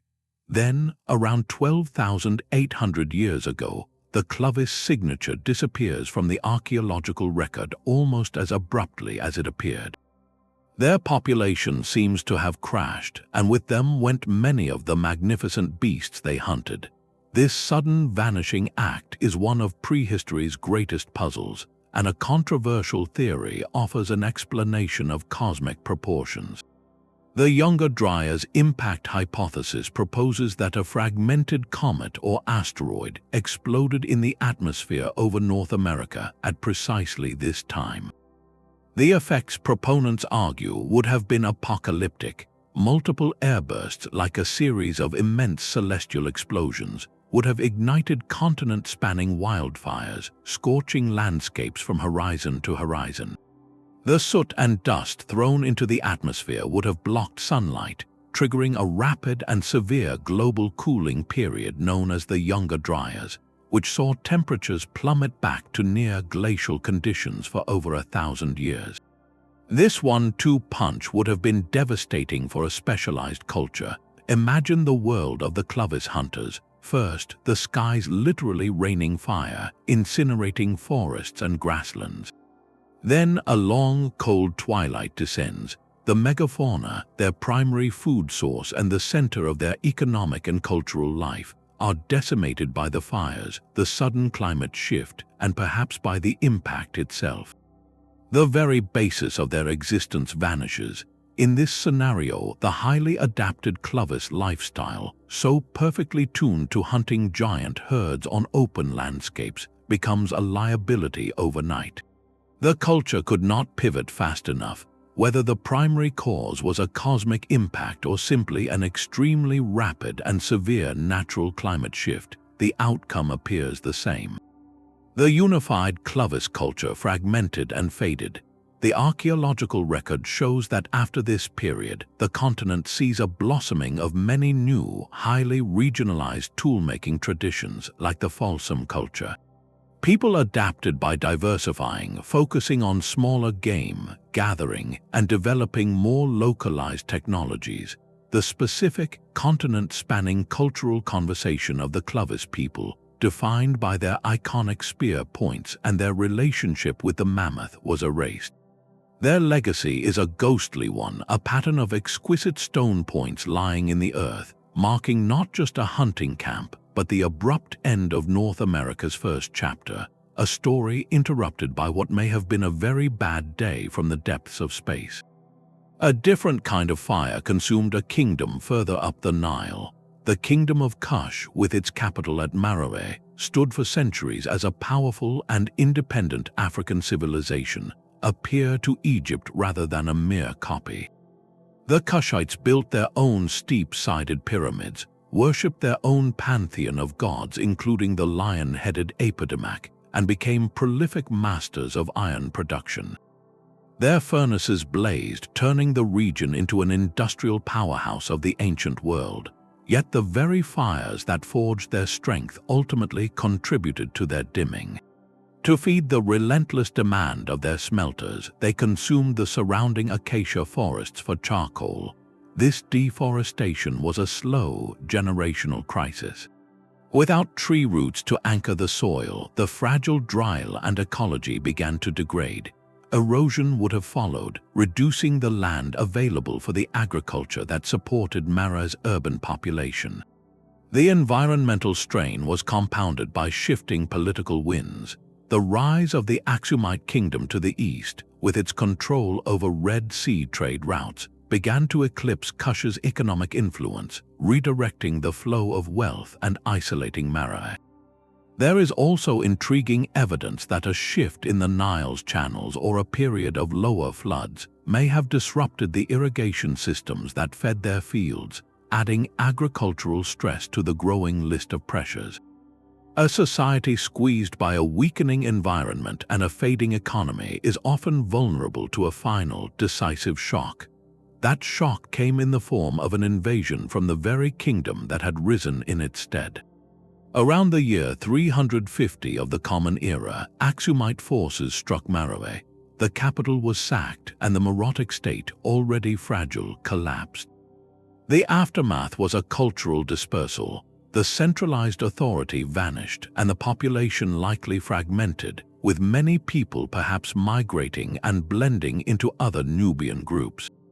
The unique Meroitic identity, expressed through its distinct pyramid style, its pantheon, and its sophisticated craft traditions, faded from the historical stage.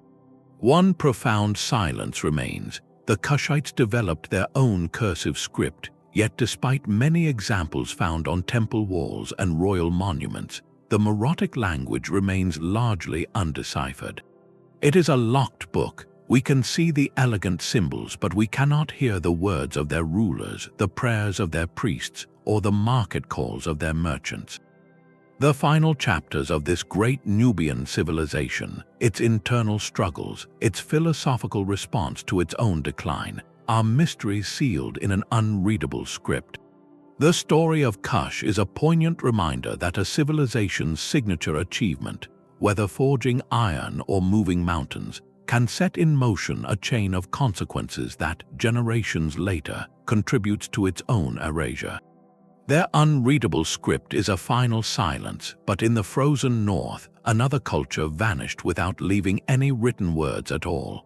For nearly 2,000 years, the Dorset people, known in Inuit oral tradition as the Tuniat, mastered the most extreme environment on the planet. Across the vast, treeless expanses of the Canadian Arctic and Greenland, they carved out an existence defined by ice and ivory. They were not generalists but virtuosos of a very specific way of life. Their world was the edge of the sea ice, and their survival depended on an intimate knowledge of its rhythms. They hunted seals and walrus at their breathing holes with a quiet, patient skill, using delicate tools carved from bone and antler. Their artistic expression was equally distinctive, creating small, haunting carvings of polar bears and human figures, often with a mysterious, skeletal quality, as if capturing the spirit of the animal within the bone. This was a culture in profound harmony with a frozen world, and it endured longer than the Roman Empire. Then, around 500 years ago, they were simply gone. Their disappearance coincides with a period of profound climatic instability. The medieval warm period, which brought unusual conditions to the Arctic, was followed by the sharp cooling of the Little Ice Age. This climatic whiplash would have dramatically altered the patterns of sea ice, its thickness, its seasonal formation, and its stability. For a people whose entire technology and cultural knowledge were built around predictable ice conditions, this was a disaster. The reliable breathing holes they monitored might have vanished, or the ice itself might have become too treacherous for their hunting methods. Their specialization, the very source of their long success, became a trap when the environment shifted beyond the parameters of their ancient knowledge. Into this world of stress came a new people, the ancestors of the modern Inuit, known as the Thule culture. Migrating eastward from Alaska, the Thule possessed a technological toolkit far more versatile and resilient. They had large, open-skin boats called umiaks for hunting whales, sleek kayaks, and powerful dog sleds for transport. Their tools included iron, acquired through trade, which held a sharper edge than bone or antler. Faced with this combination of a changing climate and the arrival of a better-equipped society, the Dorset found themselves at a profound disadvantage. Competition for the same marine resources would have been intense. There is also the possibility, suggested by some researchers, that the migrating thule may have carried diseases to which the isolated Dorset had no immunity, introducing an invisible and devastating foe. The end was not a war of conquest, but a quiet absorption and displacement. Archaeological evidence shows a few sites where Dorset and thule artifacts are found together, suggesting limited contact, perhaps even trade. But the overwhelming pattern is one of replacement. The Dorset settlements were abandoned and their unique artistic tradition ceased. Within a generation or two, their specific cultural identity, their language, their stories, and their way of seeing the world through ivory and ice dissolved. Inuit oral histories remember the Tuniat as a strong but gentle people, giants who were eventually superseded.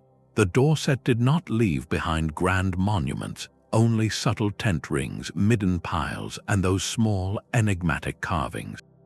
Their erasure is a powerful lesson in the vulnerability of hyper-specialization. They were the ultimate specialists, perfectly adapted to their niche, but when that niche changed and more adaptable generalists arrived, their world melted away, leaving behind only whispers in bone and the memories of those who came after. Their world was defined by a horizon that never ended. While the Dorset mastered the ice, another people became the undisputed lords of the open ocean. The Lapita culture embarked on the most audacious migration in human history, sailing into the vast emptiness of the Pacific in outrigger canoes loaded with families, plants, and animals. Their story is not one of a culture erased by disaster, but of a culture that erased its own past as a deliberate step into the future. Their signature is stamped in clay. Across thousands of miles, from the islands near New Guinea all the way to Samoa, archaeologists find shards of pottery decorated with intricate geometric patterns, often made by stamping the clay with a toothed tool. This distinctive Lapita style is a cultural fingerprint, a shared language of design that connected these far-flung pioneer communities. Then, around 500 years before the Common Era, this fingerprint vanishes. The making of classic Lapita pottery stops abruptly. For an archaeologist, this is the moment a light goes out. But here, the silence in the ground tells a story not of collapse, but of profound success and intentional change. The key is understanding why they made this pottery in the first place. As they exploded across the western Pacific, discovering and settling pristine islands, they were building new societies from scratch. In this phase, the finely made, decorated pottery served a crucial social function. It was a tangible symbol of shared identity, a reminder of common origins for communities that could be separated by weeks of dangerous sailing. The pots were likely used in important feasts and ceremonies that reinforced social bonds and status. They were anchors of cultural memory in a world of constant motion. But when the Lapita frontier reached its eastern limit, settling the island groups of Fiji, Tonga, and Samoa, a fundamental shift occurred. The great exploratory phase was over. The ocean ahead, the central and eastern Pacific, would not be crossed for another 1,000 years. The focus turned inward from exploration to consolidation.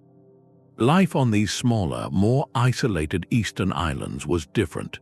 Certain resources, like the specific clays needed for their fine pottery, may have become scarce.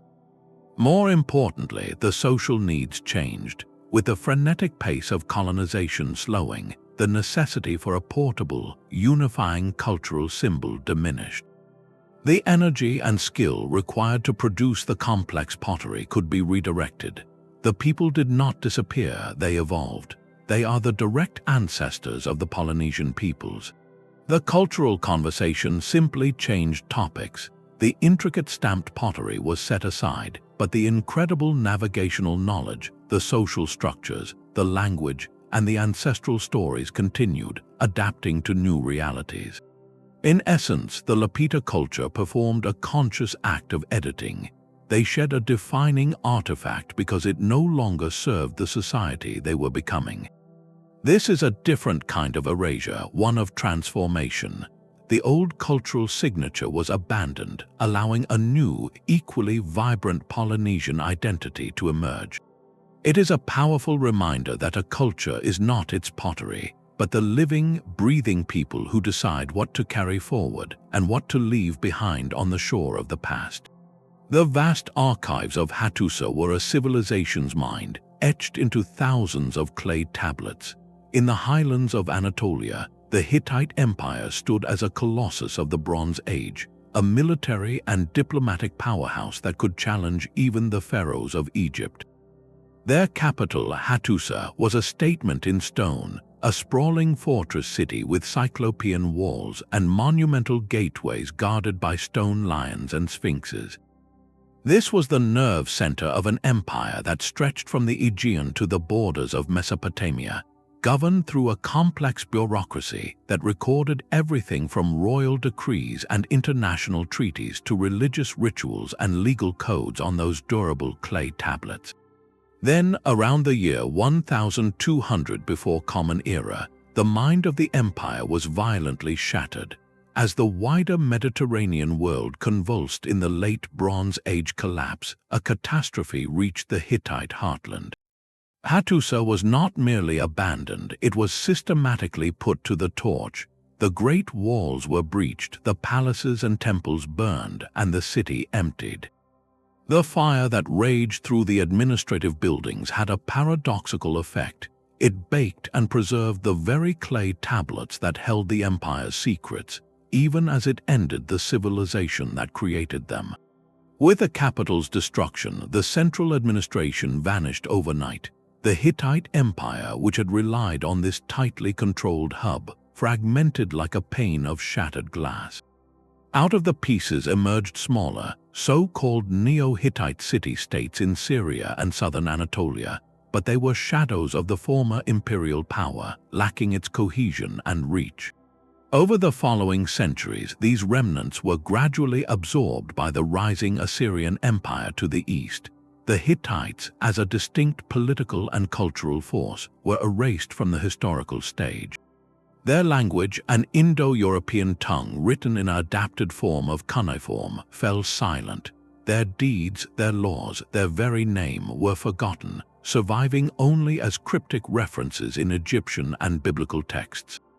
For over 3,000 years, they were a ghost in the historical record, a blank space where a superpower once stood. Then, in the early 20th century, archaeologists and linguists performed a kind of resurrection. Through painstaking work, they deciphered the cuneiform script on those fire-hardened tablets recovered from Hattusa's ashes. Suddenly, a lost world spoke. We learned of their mighty kings like Suppiluliuma I, their epic battle against Egypt at Kadesh, and the remarkable peace treaty that followed. We accessed their legal codes, their anxious prayers to the storm god Teshub, and their detailed administrative records. The discovery was a staggering reversal of historical erasure. It proved that a culture could be so completely wiped from memory that its rediscovery feels like the unearthing of a parallel universe. The Hittites teach us a profound lesson about the fragility of knowledge itself. Their empire did not just fall, it was deleted from the human story, its recovery a reminder that our understanding of the past is always a work in progress, and that silence in the historical record can hide entire worlds waiting to be heard again. The great rivers of history are not just water, they are memory. In the sacred verses of the Rigveda, one of humanity's oldest texts, a river is praised above all others, a mighty, roaring goddess called the Sarasvati. She is described as flowing from the mountains to the sea, a supreme mother of waters. For centuries, this was considered poetic mythology.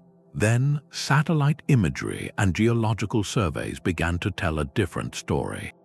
They revealed the ghost of an immense prehistoric riverbed, a vast channel of pale sediment snaking through what is now the Thar Desert, running parallel to the Indus. This was not a myth, it was a map. The Sarasvati had been real, and along its lost banks, archaeologists uncovered a stunning density of Harappan settlements, far more than along the Indus itself. This suggests a second, perhaps even primary, heartland for that great civilization, a cultural complex we might call the Sarasvati River civilization. Its fate is a story written not in fire but in dust. The river's life came from the Himalayan glaciers, fed by two major tributaries. Around 4,000 years ago, the land itself began to shift.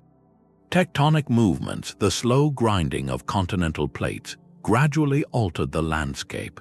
These shifts pinched and diverted the Sarasvati's tributaries, stealing its water and redirecting the flow eastward to feed the growing Ganges River system. The mighty Sarasvati did not vanish in a year or even a century. It was a slow, generational withering. The perennial river became a seasonal stream, flooding during the monsoons but dry for much of the year. Then the stream became a chain of lakes, and finally, the lakes evaporated into desert. You can imagine the slow, creeping crisis for the people living there.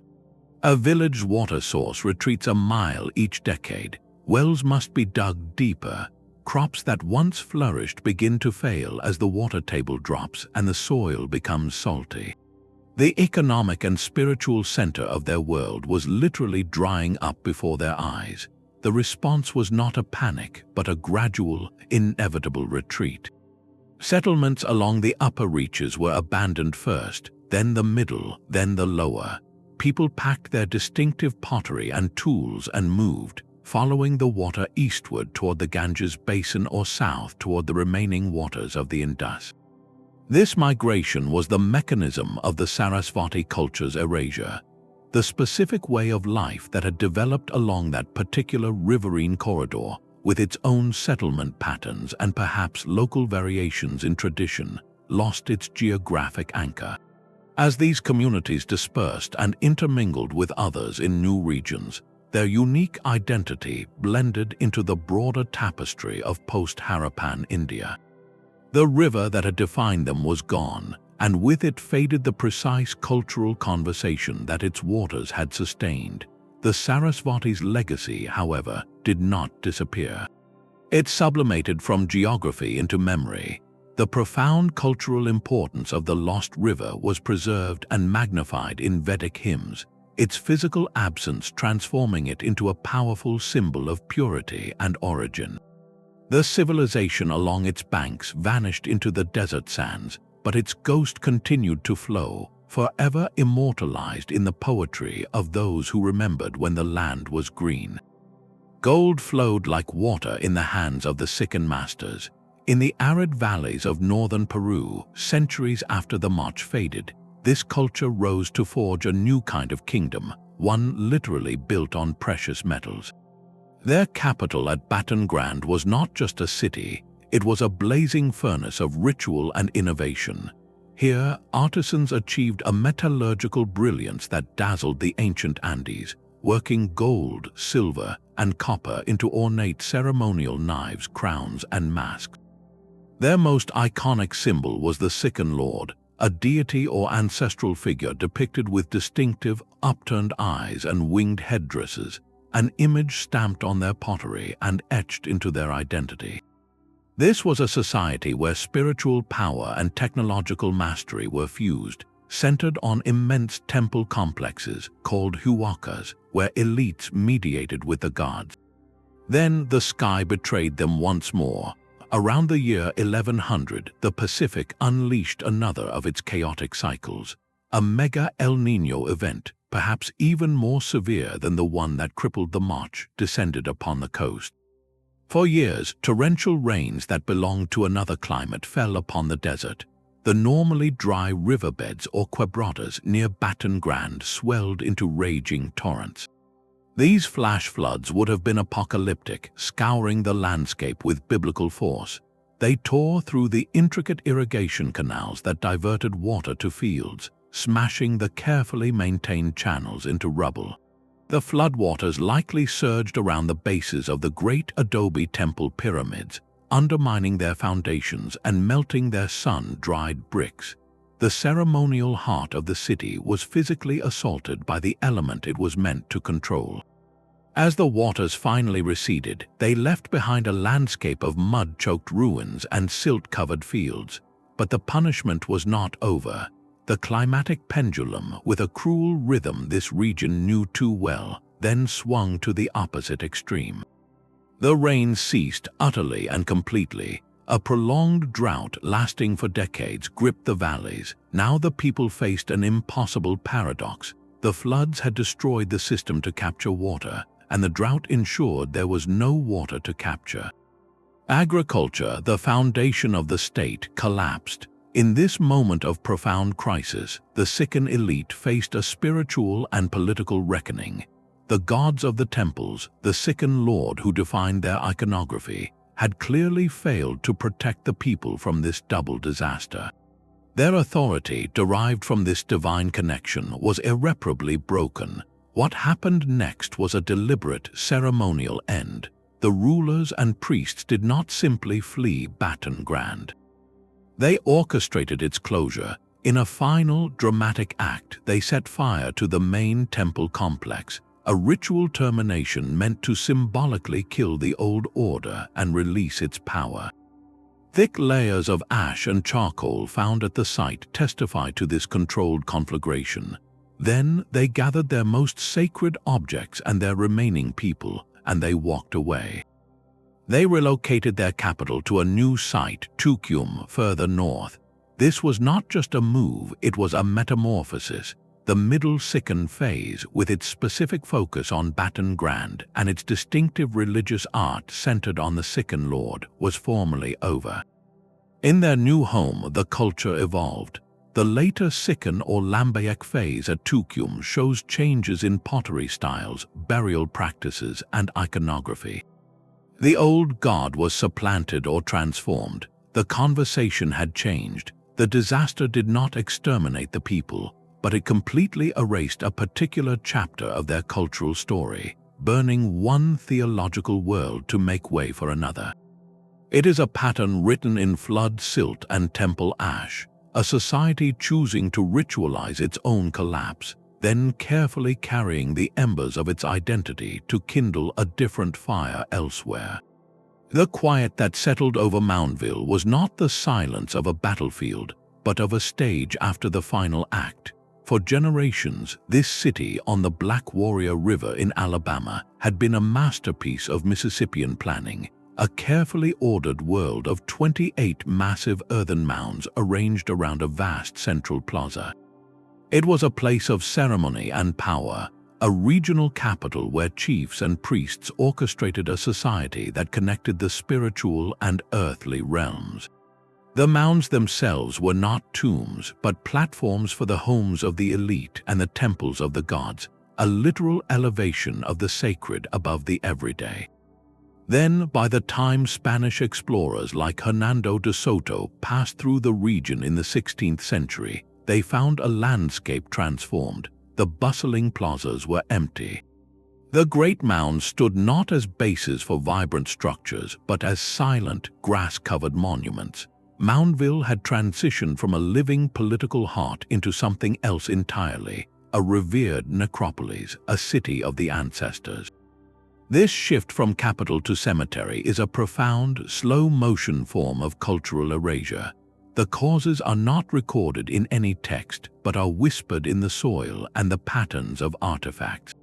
Like its northern cousin Cahokia, Moundville's very success likely sowed the seeds of its transformation. Supporting a dense, concentrated population in a single location placed immense strain on the local environment. The forests for miles around would have been cleared for building materials, fuel, and to create new farmland. This deforestation could lead to soil erosion, reducing the productivity of the very fields that fed the city.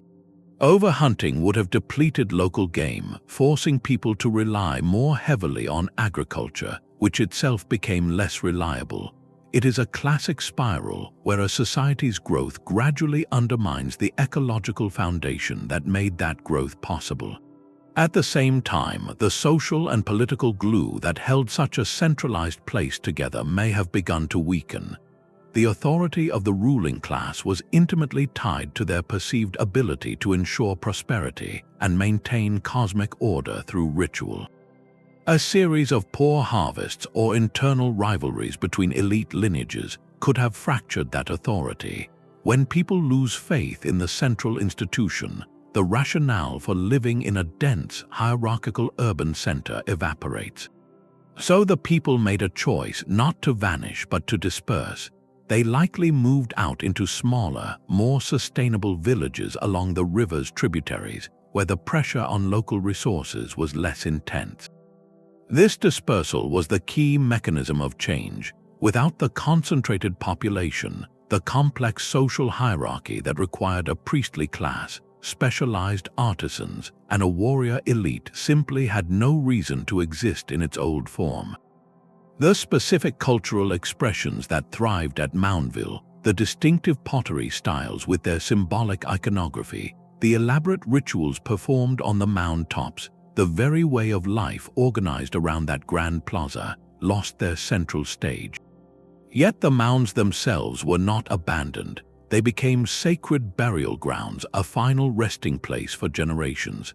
This tells us the erasure was not complete annihilation, but a profound metamorphosis. The site remained spiritually significant, but its primary function changed from a seat of living power to a memorial of past glory. The culture that built Moundville did not die out, it decentralized and evolved. The descendants of its people persisted in the region, their ways adapting to a new, less centralized reality. By the time European colonization intensified, the world that conceived those 28 mounds was already a memory. Its political structure and unique urban identity faded into the land, leaving behind a silent, grassy skyline that speaks of a great conversation that simply changed its venue. The silent mounds of North America hold the remains of a world that chose dispersal, but in the high deserts of Asia, a different kind of silence is preserved in leather and felt. In the parched Tarim Basin of western China, the desert sands performed an act of perfect conservation. They revealed people who seemed to have stepped out of the wrong chapter of history. The mummies found here, some over 4,000 years old, have startlingly European features with light hair, tall frames, and woven textiles in plaids and patterns that look like they belong in the Alps, not the edge of the Taklamakan Desert. These were the Tocharians, a Bronze Age people who spoke a language that was a distant cousin to Latin, Greek, and Sanskrit, a branch of the Indo-European family that had traveled farther east than any other. Their culture was an anomaly, a chain of oasis settlements clinging to life in one of Earth's most inhospitable places, thriving for millennia as a vital link on the early Silk Road. Their erasure was not wrought by flood or drought, but by the slow, relentless tide of human movement and cultural change. The Tocharians faced a disaster of demographics, a gradual submersion under waves of migration. The first major pressure came from the eastward expansion of the Uyghur Turks, a powerful nomadic confederation around the 9th century. The Uyghurs established a kingdom in the region, bringing their own language, traditions, and political structures. For the oasis-dwelling Tocharians, this meant a shift in the balance of power. They were not necessarily wiped out in battle, but over generations, the incentives to assimilate grew powerful. Adopting the language and customs of the new ruling elite would have been a pragmatic choice for trade, social mobility, and survival. The process of cultural absorption accelerated centuries later with the thunderous arrival of the Mongol Empire in the 13th century. The Mongol conquest shattered old political boundaries and triggered massive population movements across Central Asia. The Silk Road trade routes, once the lifeblood of Tocharian oasis towns, were reconfigured under the Mongol Peace, or Pax Mongolica, often bypassing their settlements in favor of other corridors. As their economic relevance faded, so too did the need to maintain a separate linguistic and cultural identity. The Tocharian language, once spoken in bustling market towns, retreated first to homes, then to the memories of elders, and finally into oblivion. It was a quiet extinction. There was no single cataclysmic event, no city put to the torch. Instead, it was the death of 1,000 cuts through intermarriage, shifting allegiances, and the everyday choices of parents who stopped teaching their children the old stories in the old tongue, believing the future spoke a different language. The unique Tocharian identity dissolved, its people becoming threads woven into the rich, complex fabric of modern Central Asian peoples like the Angkors. Their physical remains, however, refused to follow their culture into oblivion. The dry, salty sands of the Tarim Basin mummified them with incredible fidelity, preserving not just their bodies but their clothing, their tools, and even the tattoos on their skin. These mummies are not merely archaeological curiosities, they are profound, silent witnesses. They sit in museum cases today, their faces telling a story that their own descendants could not recount. They force us to confront a different kind of disaster, one where a vibrant, ancient culture is not smashed by nature's fury, but gently, irrevocably diluted by the currents of human history until nothing distinct remains but echoes in the genes and these haunting, perfectly preserved faces from a lost world. Their faces preserved in the desert sand speak of a culture dissolved by the tides of migration, but another kind of transformation unfolded on a misty archipelago, where change arrived not with a sword but with a single seed. In the forests of prehistoric Japan, a conversation with the natural world lasted for an astonishing span of time, longer than recorded history itself. This was the world of the Jomon people, a culture defined not by cities or empires, but by a profound intimacy with their environment. For over 10,000 years, they thrived as complex hunter-gatherers, their lives woven into the cycles of the forests, rivers, and seas. Their legacy is etched in clay, in the beautiful, intricate pottery that gives them their name, cord-marked vessels often decorated with swirling, organic patterns that seem to capture the very texture of life itself. These were not a primitive people waiting for progress. They had created a stable, sophisticated society with rituals, trade networks, and a rich spiritual life, all finely tuned to the ecology of the Japanese islands. Their end was not marked by disaster or invasion, but by a quiet, profound revolution in how to live. Around 300 years before the Common Era, new ideas began to cross the sea from the Asian mainland. This was the Yayoi period, and it brought a package of transformative technologies, most importantly, wet rice agriculture. Imagine the contrast. The Jomon way was one of mobility and diversity, hunting deer and boar, gathering nuts and shellfish, managing forests through careful burning. Theirs was a rhythm of seasonal movement and deep local knowledge.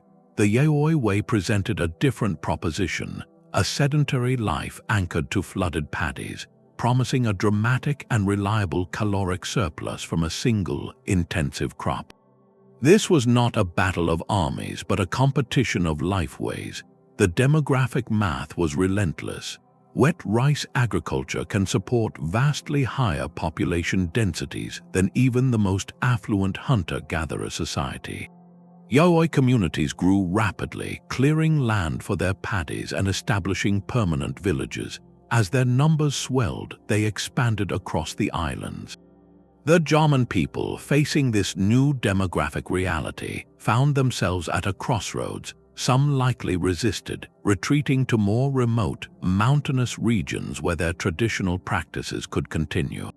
But for many, the allure or the sheer necessity of the new system was undeniable.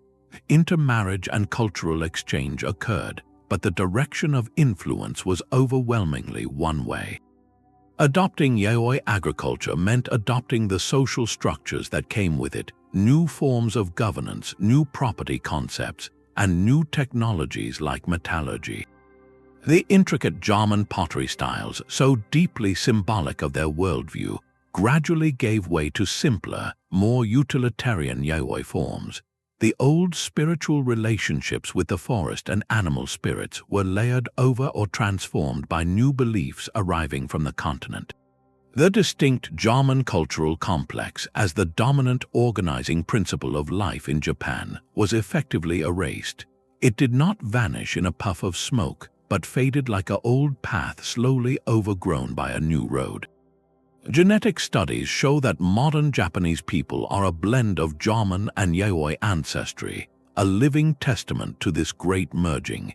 Elements of German aesthetic sensibility and perhaps spiritual concepts persisted, woven subtly into the fabric of later Japanese culture.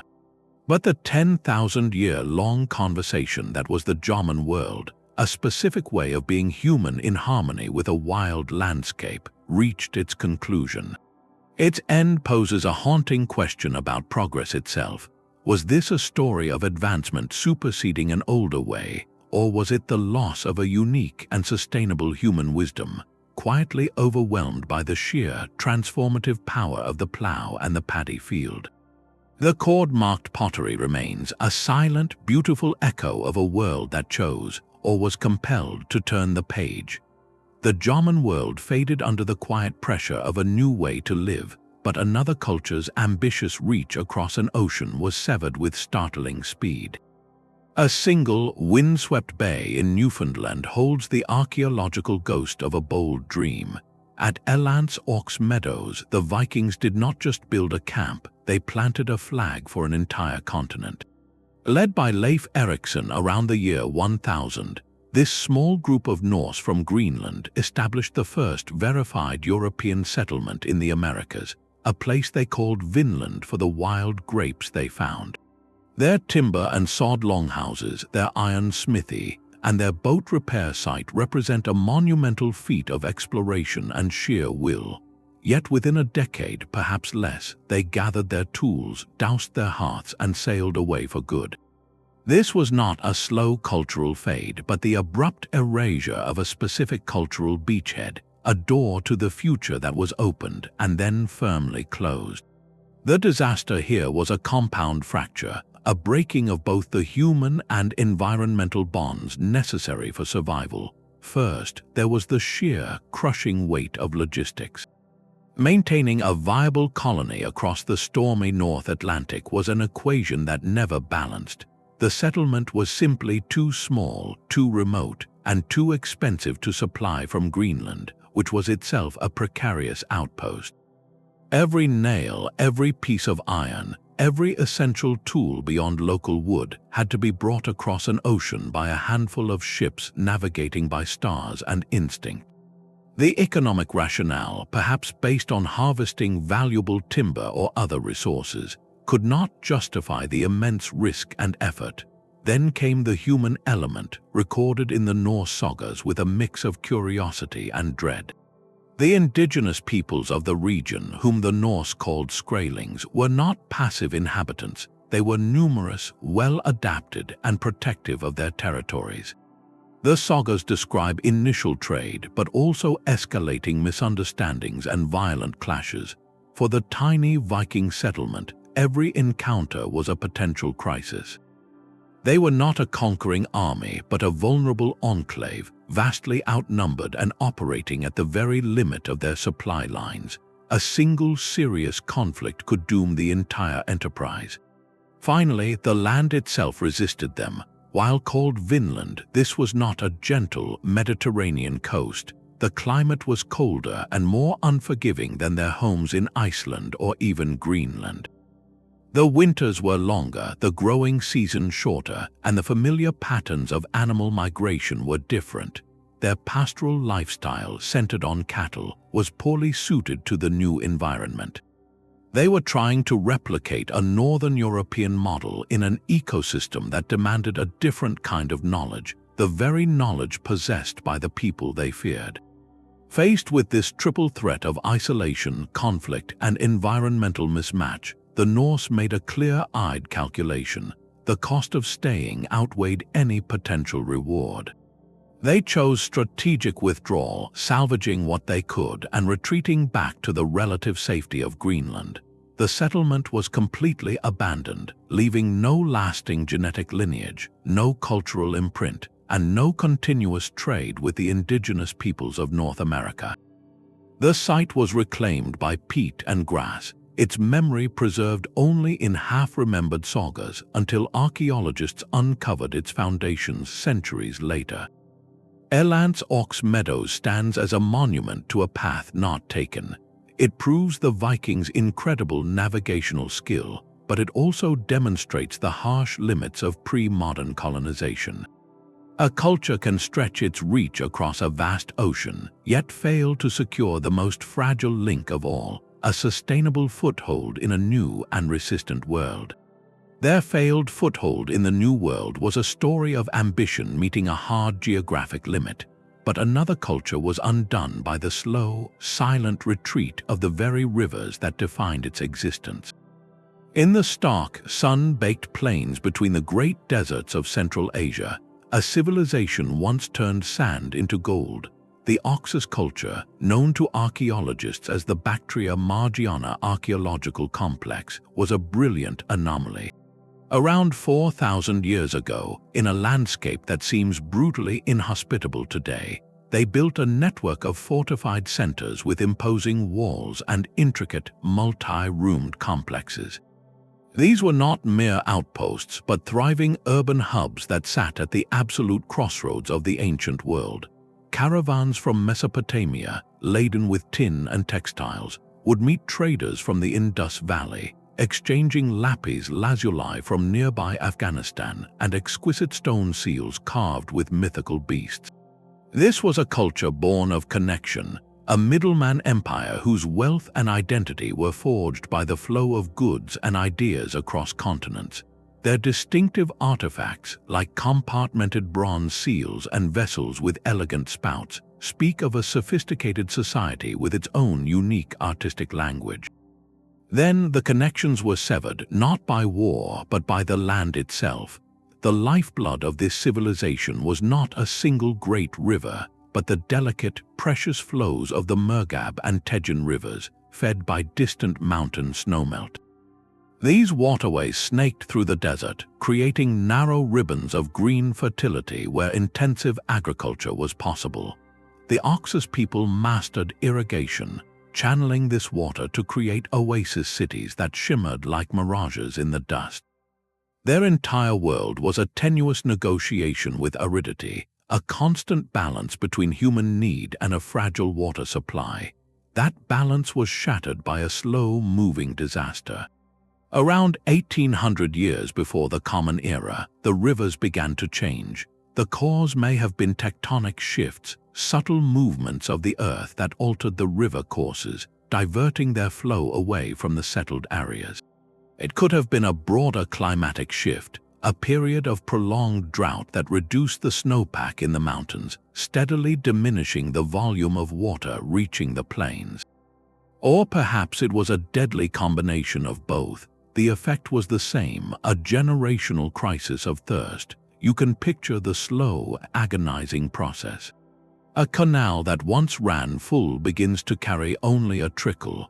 Fields at the edge of the irrigation network are the first to fail, their crops withering under the sun.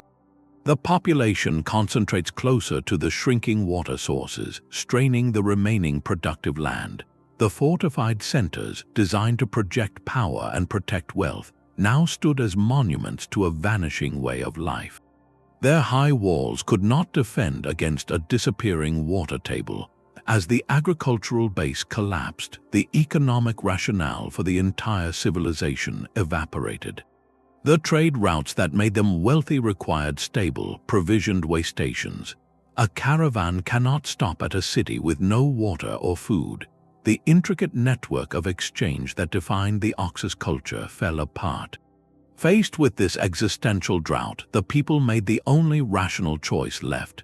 They dispersed. In a great, slow migration, communities packed what they could carry and walked away from their imposing mud brick fortresses. They likely moved southwest onto the Iranian plateau, where water was more reliable, or southeast toward the still-functioning river systems of the declining Indus Valley. This dispersal was the mechanism of complete cultural erasure. The unique urban identity, the specific administrative systems needed to manage those trade hubs, and the beautiful artistic styles that flourished in those oasis workshops all lost their context. Without the dense, interconnected urban centers, there was no need for the distinctive seals that once denoted authority or facilitated commerce. The knowledge of maintaining the large-scale irrigation works faded. The Oxus culture did not die out in a battle. It dissolved into the demographic landscapes of its neighbors. Its people were absorbed, their genes and perhaps some of their technologies and stories blending into the emerging Persian and Vedic traditions to the south and east. The great fortified centers were left to the desert winds, which buried them in dust until modern archaeologists, following the ghostly traces of old riverbeds seen from the air, began to uncover their walls. Their story is a powerful testament to a simple, brutal truth. In an arid world, water is not just a resource, it is the script from which a civilization reads its future. When the rivers changed their lines, the entire story of the Oxus people came to an abrupt and silent end. The foundations of our world were laid not in a time of plenty, but in a desperate search for stability. Along the lush fringes of the Levant, where wild wheat and barley grew in abundance, a people called the Natufians made a revolutionary choice. They stopped walking. They began to build not temporary shelters but permanent circular stone houses, anchoring themselves to places rich in natural bounty. They crafted intricate jewelry from bone and shell, buried their loved ones under the floors of their homes, and created a rich artistic tradition. This was not yet farming, but it was the birth of a new idea, the concept of home as a fixed point in the world, a society on the very cusp of the agricultural revolution. Then the sky turned against them. A climatic shockwave known as the mega-droughts swept across the planet. This was not a gradual change, but a sudden, violent lurch back into Ice Age conditions. For 1,000 years, the rains faltered and the cold returned. The lush grasslands that had sustained the Natufians' settled life dried up and retreated. The dense stands of wild grains they relied upon grew scarce and unpredictable. The comfortable balance they had engineered between foraging and staying put was shattered. Faced with this relentless pressure, they were forced to make a heartbreaking reversal. The stone houses were abandoned. The beautiful, heavy grinding stones used to process grains were left behind, too cumbersome to carry. The intricate social structures and rituals that had developed around their settled villages lost their context. The Natufians had no choice but to return to a life of mobility, following the scattered resources in smaller, more nomadic bands. In a very real sense, their cultural experiment was erased.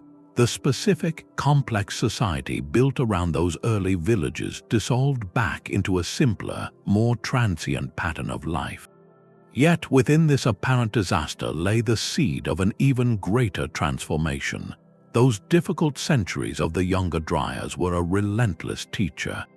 The old, easy way of gathering was gone.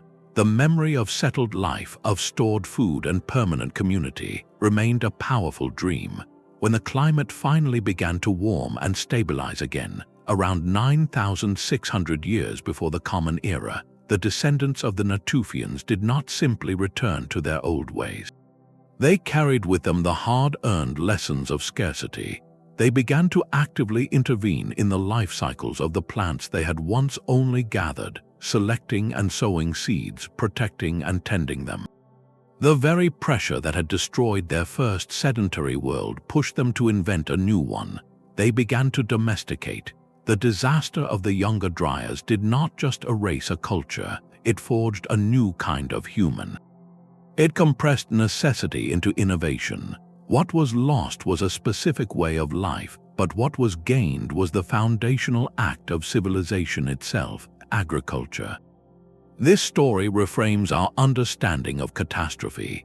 It suggests that sometimes a culture is not wiped away, but is instead compressed under immense pressure until it crystallizes into something entirely new. turning a moment of collapse into the first step of a journey that would reshape the entire planet. The wooden tablets survived, but the voices they held did not. On the same island where the Moche stand in silent vigil, another mystery rests in museum cases, carved into weathered pieces of wood. This is Rongorongo, a script unlike any other. Its glyphs are not simple pictures, but a complex system of intricate symbols featuring stylized birds, celestial bodies, and human figures in dynamic postures, all arranged in a unique reverse boustrophedon pattern, meaning you read one line left to right, then turn the tablet upside down to read the next. It is a breathtaking intellectual achievement, one of the handful of times in all of human history that a culture independently invented a full writing system from scratch. For the Rapa Nui, it was more than record-keeping. It was likely the sacred medium for chants, genealogies, astronomical knowledge, and the very history of their people. Its existence speaks of a society with a sophisticated priestly class, a structured way of preserving memory beyond the spoken word. Then came the collapse. As the social order fractured under ecological and social strain, the specialized class that held this knowledge was the most vulnerable. The priests and scribes, the only individuals trained for years in the art of reading and carving these tablets, would have been central figures in a system that lost all legitimacy. In the ensuing famine, conflict, and societal breakdown, this educated elite likely perished or saw their role become utterly obsolete. The disaster did not just topple statues, it severed a chain of transmission that had lasted for generations. When European missionaries arrived in the 1860s, they found the islanders still treasuring the wooden tablets, but they could no longer explain them. The elders would handle the artifacts with reverence, sometimes chanting, but they could not translate the glyphs. The knowledge of how to interpret the script had been completely extinguished within living memory. This represents a specific, profound layer of cultural erasure. It is the loss of a recorded intellectual world. We are not looking at the ruins of a temple, but at a locked library. The physical medium endured, but the language, the syntax, the stories, and the facts encoded within it are silent. Every attempt at decipherment since has run into a fundamental wall, the lack of a bilingual text, a Rosetta Stone that could cross the gap between Rongorongo and a known language. Without it, the glyphs remain a beautiful, frustrating enigma. We can statistically analyze the patterns. We can guess that certain symbols relate to genealogy or rituals, but we cannot hear the specific prayers or learn the names of the ancestors. The loss of Rongorongo is a stark reminder that a civilization's mind can be erased independently of its monuments. The Moche show us what the Rapa Nui built, but the undeciphered tablets hold what they thought. One is a silent monument to ambition, the other is a silent monument to a lost conversation, a library where every book is permanently sealed, its wisdom forever just beyond our reach. The silent tablets of Rapa Nui held a library no one could read, but in the highlands of Mexico, the ruins tell a story of a city that consumed itself. Teotihuacan was a metropolis on a scale the ancient Americas had never seen. At its peak, it was home to perhaps 125,000 people, a vast, meticulously planned grid of apartment compounds, workshops, and grand avenues all oriented to cosmic alignments. Its two colossal pyramids, the sun and the moon, anchored a spiritual landscape designed to mirror the heavens. This was not a city ruled by a single, glorified king, at least not in the way we understand from other Mesoamerican cultures. Its art lacks the bombastic portraits of individual rulers. Instead, it suggests a more collective, perhaps corporate form of governance, led by councils or priestly groups who shared power. For centuries, this unique social experiment thrived, making Teotihuacan the undisputed cultural and economic hub of the region. Its influence felt from the Maya lowlands to the deserts of northern Mexico. Then, around the middle of the 6th century, the heart of the city was torn out in an act of shocking violence. The ceremonial core, the sacred precinct along the Avenue of the Dead, was systematically set ablaze. Temples and administrative buildings were burned and sacked. The evidence points not to a foreign invasion, but to an internal cataclysm. The fury came from within the city's own walls. This was not a random riot, but a targeted, ritualized destruction of the symbols of power. The burning suggests a profound and final rejection of the established order. Following this fiery purge, the city emptied with startling speed.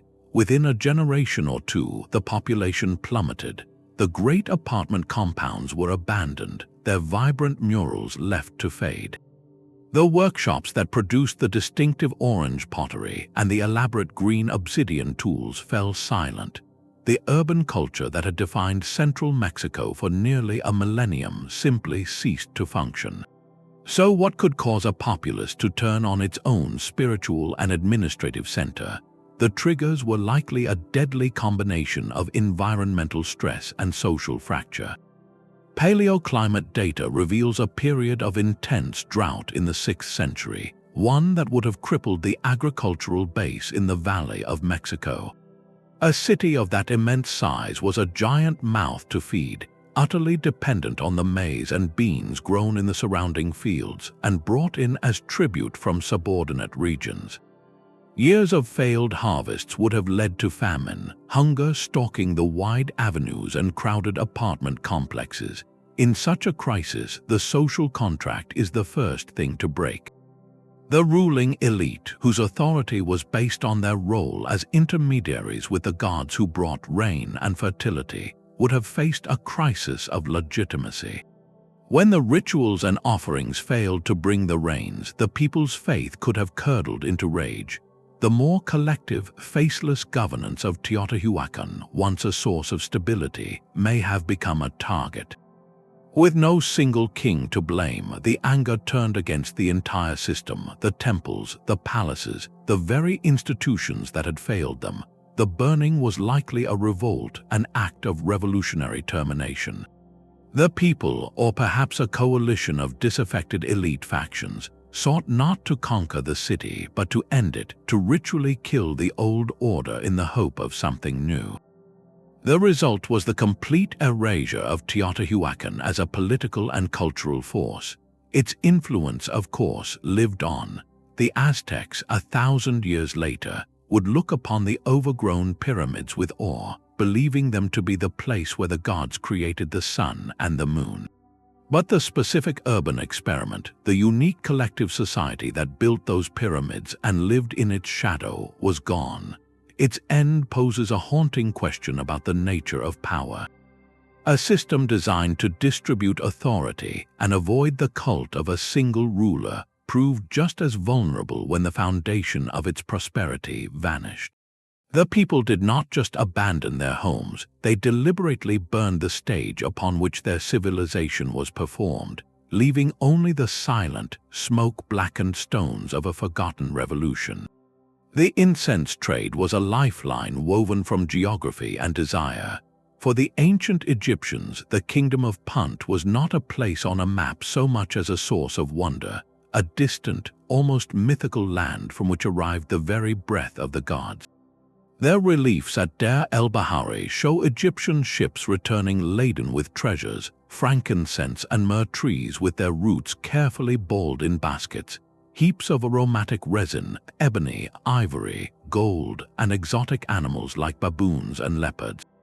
This was not simple commerce, it was a sacred supply chain. Punt's cultural identity was forged in this exchange. Its status and very reason for being as a unified political entity were defined by its role as the exclusive provider of these divine luxuries to the most powerful civilization it knew. Its exact location, likely in the region of the Horn of Africa, is less important than this profound interdependence.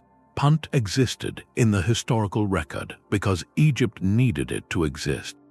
The disaster that erased it was not a flood or an earthquake, but a slow, silent change in the economic weather. As the new kingdom of Egypt entered its long decline after the reign of Ramesses III, its central authority weakened, its wealth diminished, and its outward gaze turned inward. The great state sponsored expeditions to Punt, requiring immense organization and royal will, simply ceased. The demand from the temples and palaces for vast quantities of incense and exotic goods faltered. At the same time, the map of trade was being redrawn. New networks emerged, bypassing the old partners. Maritime routes in the Red Sea and Indian Ocean evolved, connecting different producers to different consumers. The specific, hallowed trade relationship that had sustained Punt's prominence for centuries dried up. Imagine a society whose entire political and economic structure is built around a single, glorious export. When the primary buyer stops calling, the entire edifice becomes a relic. Without the unifying purpose of organizing and profiting from this trade with Egypt, the central authority in Punt likely lost its cohesion. The incentive for disparate clans or regions to operate under a single banner faded. The cultural markers that had been amplified by this international exchange, perhaps specific styles of goods produced for Egyptian tastes, lost their relevance. There was no dramatic invasion, no environmental collapse. Instead, the kingdom underwent a quiet dissolution. The people of the region did not vanish, but the political and cultural construct known as Punt did. Its distinct identity was likely absorbed into the myriad other societies of the region, its memory preserved only in the fading reliefs on Egyptian temple walls. Its erasure is a masterclass in a different kind of vulnerability. A culture can be so perfectly adapted to a symbiotic relationship that it cannot survive the demise of its partner. Punt's world ended not with a bang, but with the last ship that never sailed. The silent pictographs on Utah's canyon walls are a signature without a story. Across the Great Basin, the Fremont people carved out a life of careful balance. They were not purely farmers nor purely foragers, but ingenious specialists in a middle path. In the valleys and foothills of what is now Utah, Nevada, and Colorado, they built small, semi-subterranean pit houses and cultivated maize, beans, and squash, a technology borrowed from the more intensive agricultural cultures to the south. Yet they never fully committed to the sedentary life. Their economy remained a flexible blend, supplementing their crops with hunting and the gathering of wild seeds and pine nuts. This hybrid way of life was etched into the landscape itself, in the form of their distinctive rock art. These are not the abstract petroglyphs of earlier peoples, but often large, enigmatic figures with trapezoidal bodies, elaborate headdresses and necklaces, sometimes holding shields or strange objects. They seem to depict a world of spirits, ancestors, or perhaps the people themselves, a cultural signature painted and pecked onto stone. For centuries, this system worked. Then, in the 13th century, the delicate equilibrium was shattered. The climate which had allowed for marginal farming turned decisively against them. A pronounced shift toward greater aridity and cooler temperatures, part of a broader global pattern, settled over the region. The growing seasons shortened. The summer rains, already unreliable, became even more sporadic. For a people practicing agriculture at the very northern and altitudinal limits of maize cultivation, this was not a minor hardship, it was an existential threat. A few bad harvests in a row could empty their storage pits and erase a generation's work. The Fremont faced a stark, practical choice. The investment in their fields and villages was high, but the return was becoming perilously low. Continuing down the agricultural path promised only increasing hunger and vulnerability. In this moment of environmental pressure, the very flexibility that defined them became their salvation, and also the mechanism of their cultural erasure. They made a rational, survival-based decision. They walked away from their pit houses and their struggling cornfields. They set aside the clay coils used to make their distinctive pottery, which was ill-suited to a fully mobile life. They transitioned seemingly completely, back to a full-time foraging existence, a lifeway that was far more resilient in the face of climatic unpredictability. This was not a disappearance of a people, but a dissolution of a specific cultural identity.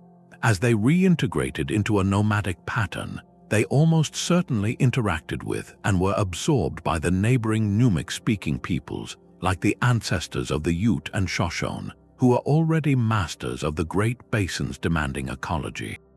The process was likely one of gradual assimilation over generations.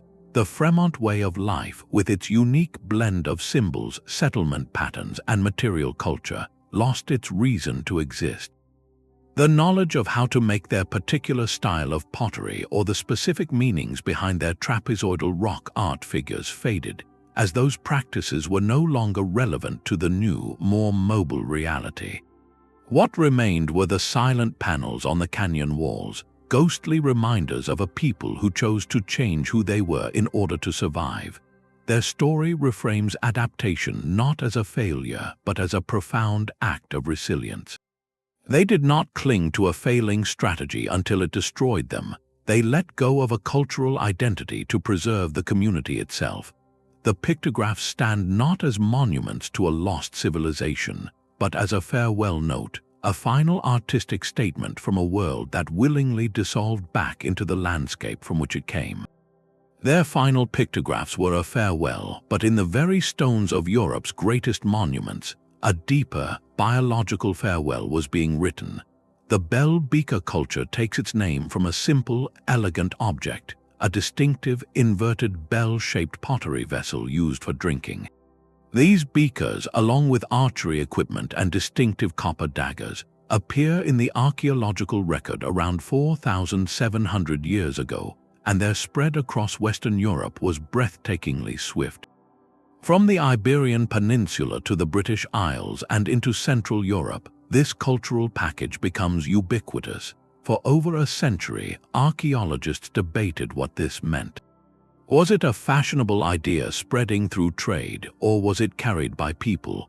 Recent genetic science has delivered a startlingly clear answer, one that reframes this not as a cultural trend, but as a profound demographic event that reshaped the population of the continent. The arrival of beaker-associated people, genetically distinct from the Neolithic farmers who had inhabited Europe for millennia, led to a dramatic and rapid reduction in that older ancestry. In places like Britain, studies of ancient DNA reveal a striking shift. Within a few centuries, the genetic signature of the people who built the earliest stages of Stonehenge and the great megalithic tombs largely disappears, replaced by a new profile originating from the Pontic-Caspian steppe. This was not a case of one group peacefully learning pottery styles from another. The scale and speed of the change point to a significant movement of people, a migration that brought not just new artifacts, but new languages, likely an early form of Indo-European, and new social structures. Imagine the landscape of southern England at this time. The descendants of the Neolithic builders, whose ancestors had hauled the massive bluestones to Salisbury Plain, were now encountering or being joined by these newcomers from the east. The interaction was not necessarily a violent conquest in the traditional sense.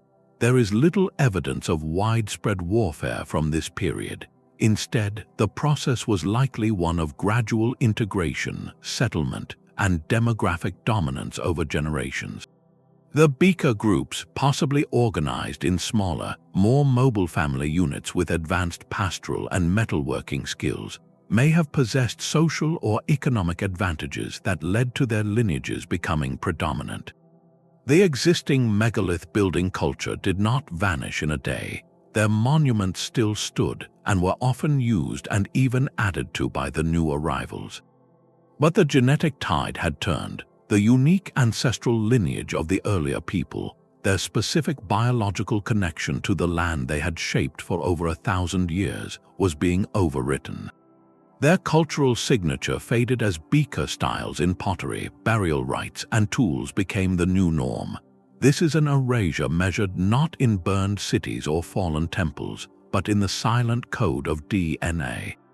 It represents a different kind of disaster, one of replacement rather than collapse. The old ways, the deep ancestral memory carried in the bones of the Neolithic farmers, receded into a minority trace within a new European population. The stones of Stonehenge remained, but within a few centuries, the people who gathered around them spoke a different language, told different stories of origin, and carried within them the genetic legacy of a distant steppe. The bell beaker phenomenon reminds us that a culture can be erased not only by catastrophe, but by the slow, relentless tide of human movement, where integration and family lines can reshape a continent as decisively as any volcano or drought. The silent genetic replacement of the bell beakers gives way to a single, cataclysmic night that swallowed a city whole. On the Peloponnesian coast, the city-state of Helike was a place of power and piety. It was a leading member of the Achaean League, a political force in its own right, and most famously, the center of the ancient worship of Poseidon, god of the sea and earthquakes. Its citizens believed they were under the direct protection of the earth shaker himself, and their city was considered his sacred dwelling place. This profound spiritual connection made the events of the winter of 373 before Common Era not just a tragedy, but a theological earthquake that resonated across the Greek world. The disaster unfolded in a sequence of terrifying acts. First, the earth itself convulsed in a massive tremor, but this was no ordinary quake. The ground beneath Helike, saturated by winter rains and perhaps situated on unstable sediments, underwent a phenomenon known as liquefaction. The solid earth turned in an instant into a churning, liquid slurry. Buildings, statues, and streets simply sank into the mire. Then, as the city was being consumed, the sea rushed in. A colossal tsunami, triggered by the same seismic shock, surged across the coastal plain. It swept over the already sinking ruins, scouring the landscape and carrying any remnants out into the Corinthian Gulf. By morning, there was nothing to see. The city of Poseidon had been delivered to its own god. The site was so completely submerged that ancient writers like Strabo reported that for centuries, the bronze statue of Poseidon could still be seen by fishermen, its outstretched hand a ghostly lure beneath the waves, a haunting marker of the city's resting place.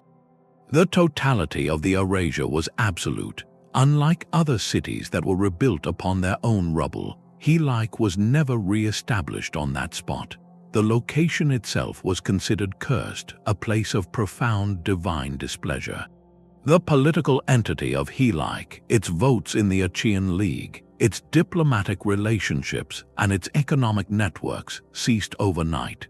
Its cultural role as the primary sanctuary of Poseidon was transferred elsewhere, its priests and traditions dispersed. The city's unique identity, so intertwined with its geographic and spiritual home, was irrevocably lost. For over 2 millennia, Helike existed only as a moral lesson in the texts of ancient historians and philosophers, who cited it as proof of the god's power to punish human arrogance. It became a legend, a cautionary tale of a city that dared to claim a god as its own, only to be taken by him. Its rediscovery, only in the late 20th century through careful geological survey and underwater archaeology, confirmed the ancient accounts with eerie precision. Archaeologists found a layer of marine shells and tsunami debris covering the ruins of a classical Greek settlement, now located inland due to centuries of silt deposition from the rivers. The story of Helike is a stark reminder of a different kind of vulnerability. It was not a slow unraveling from drought or social strain, but an instantaneous deletion by the very forces its people worshipped. A culture can be perfectly adapted, politically stable, and spiritually confident, and still be erased in the time it takes for the ground to dissolve and the sea to rise. Its legacy is not one of transformation or dispersal, but of a perfect, silent absence, a city that passed from history into myth because in one night the earth opened up and simply took it back. These vanished worlds are not just a collection of tragic tales, they are a dataset written in dust and ash. When we step back from the individual stories of the Minoans, the Maya, or the Norse, a powerful and unsettling pattern comes into focus. The cultures most vulnerable to complete erasure were often those living on the ecological edge, in environments where the margin for error was terrifyingly thin. They were masters of specialization, brilliantly adapted to a very specific set of conditions, whether it was the predictable monsoons of the Indus Valley, the sea ice of the Dorset people, or the delicate river flows of the Oxus civilization. Their strength became their fatal flaw when the climate shifted, when the rivers changed course, or when the ice patterns faltered. Their entire way of life, built upon that precise balance, had no room to maneuver. We also see the peril of rigidity. A society's ability to survive is not measured by its monuments, but by its capacity to change its mind. The Greenland Norse, clinging to their European identity while the world froze around them, or the priestly elites of various civilizations who doubled down on failed rituals, demonstrate how cultural inflexibility can be as deadly as any drought. Their social structures, often centralized and hierarchical, proved brittle under extreme stress. When the central authority could no longer deliver food or water, the entire social contract shattered, leading to fragmentation, conflict, and the loss of collective identity. The agents of this erasure repeat with a chilling consistency. Climate change in the form of prolonged drought, sudden cooling, or catastrophic flooding is the most common trigger. It is the great stress test for human systems. Resource depletion, whether it is the last tree on Easter Island or the fossil water beneath the Garamantian Desert, shows how a civilization can consume its own future. And the failure of critical, complex systems, like the hydraulic networks of Angkor or the trade routes of the late Bronze Age, reveals how interconnectedness can become a network of cascading failure. These are not ancient problems locked in the past. They are the very dynamics defining our planetary present. This long view of history is not meant to inspire despair, but to provide a sobering clarity. We are living through an era of accelerated global climate change, on a planet where our economic and digital systems are more interconnected than the Bronze Age trade networks ever were. We are specialists in a globalized model, and we are testing the limits of our resources. The stories of these 35 cultures are case studies from the laboratory of time. They urge us with the quiet insistence of all those silent ruins to consciously build the opposite of what doomed so many of them. We must prioritize resilience over sheer efficiency, designing systems that can absorb shocks and adapt. We must cultivate societal flexibility, the wisdom to change course when evidence demands it, rather than clinging to ideologies that no longer serve our survival. Most of all, we must rediscover a sustainable balance with our environment, not as a philosophical ideal, but as the most practical engineering principle there is.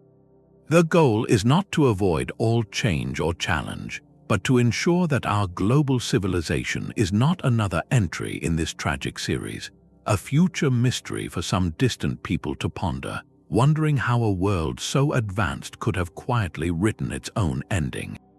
From the ash of Thera to the sunken ruins of Helike, a single, humbling truth echoes across the millennia. Our greatest achievements are conversations with the landscape, dialogues that can be silenced by a shift in the wind or a tremor in the earth. These 35 stories are far more than a catalogue of destruction. They are a profound meditation on impermanence. Every grand city, every intricate belief system, every shared identity is a temporary constellation in the long night of history, destined to fade as new patterns emerge. What we have traced is not a series of random tragedies, but a recurring pattern of vulnerability. Collapse is rarely a single, dramatic event. It is most often a slow, grinding process, a cascade where environmental pressure, whether drought, flood, or cooling, places unbearable strain on the social and economic structures a culture has built. When those structures, whether rigid hierarchies or fragile trade networks, finally buckle under the weight, the cultural conversation itself fragments and is lost. This understanding should not lead us to despair, but to a place of clear-eyed respect. Respect for the incredible power of the natural systems that sustain us, and respect for the ingenuity of those who came before, whose ruins are not tombstones but textbooks. Their experiences, written in soil and stone, urge us to build differently. They call for societies that prize resilience over sheer monumentality, flexibility over rigid tradition, and a sustainable balance with our environment as the highest form of wisdom. The lessons of these vanished worlds are the most valuable inheritance they could have left, a guide for ensuring our own story does not become another silent, unanswered question in the archaeological record. If this journey through lost history has resonated with you, consider subscribing for more deep explorations of the past's greatest mysteries. We would love to hear which of these stories of resilience and change stayed with you most, so please share your thoughts in the comments below.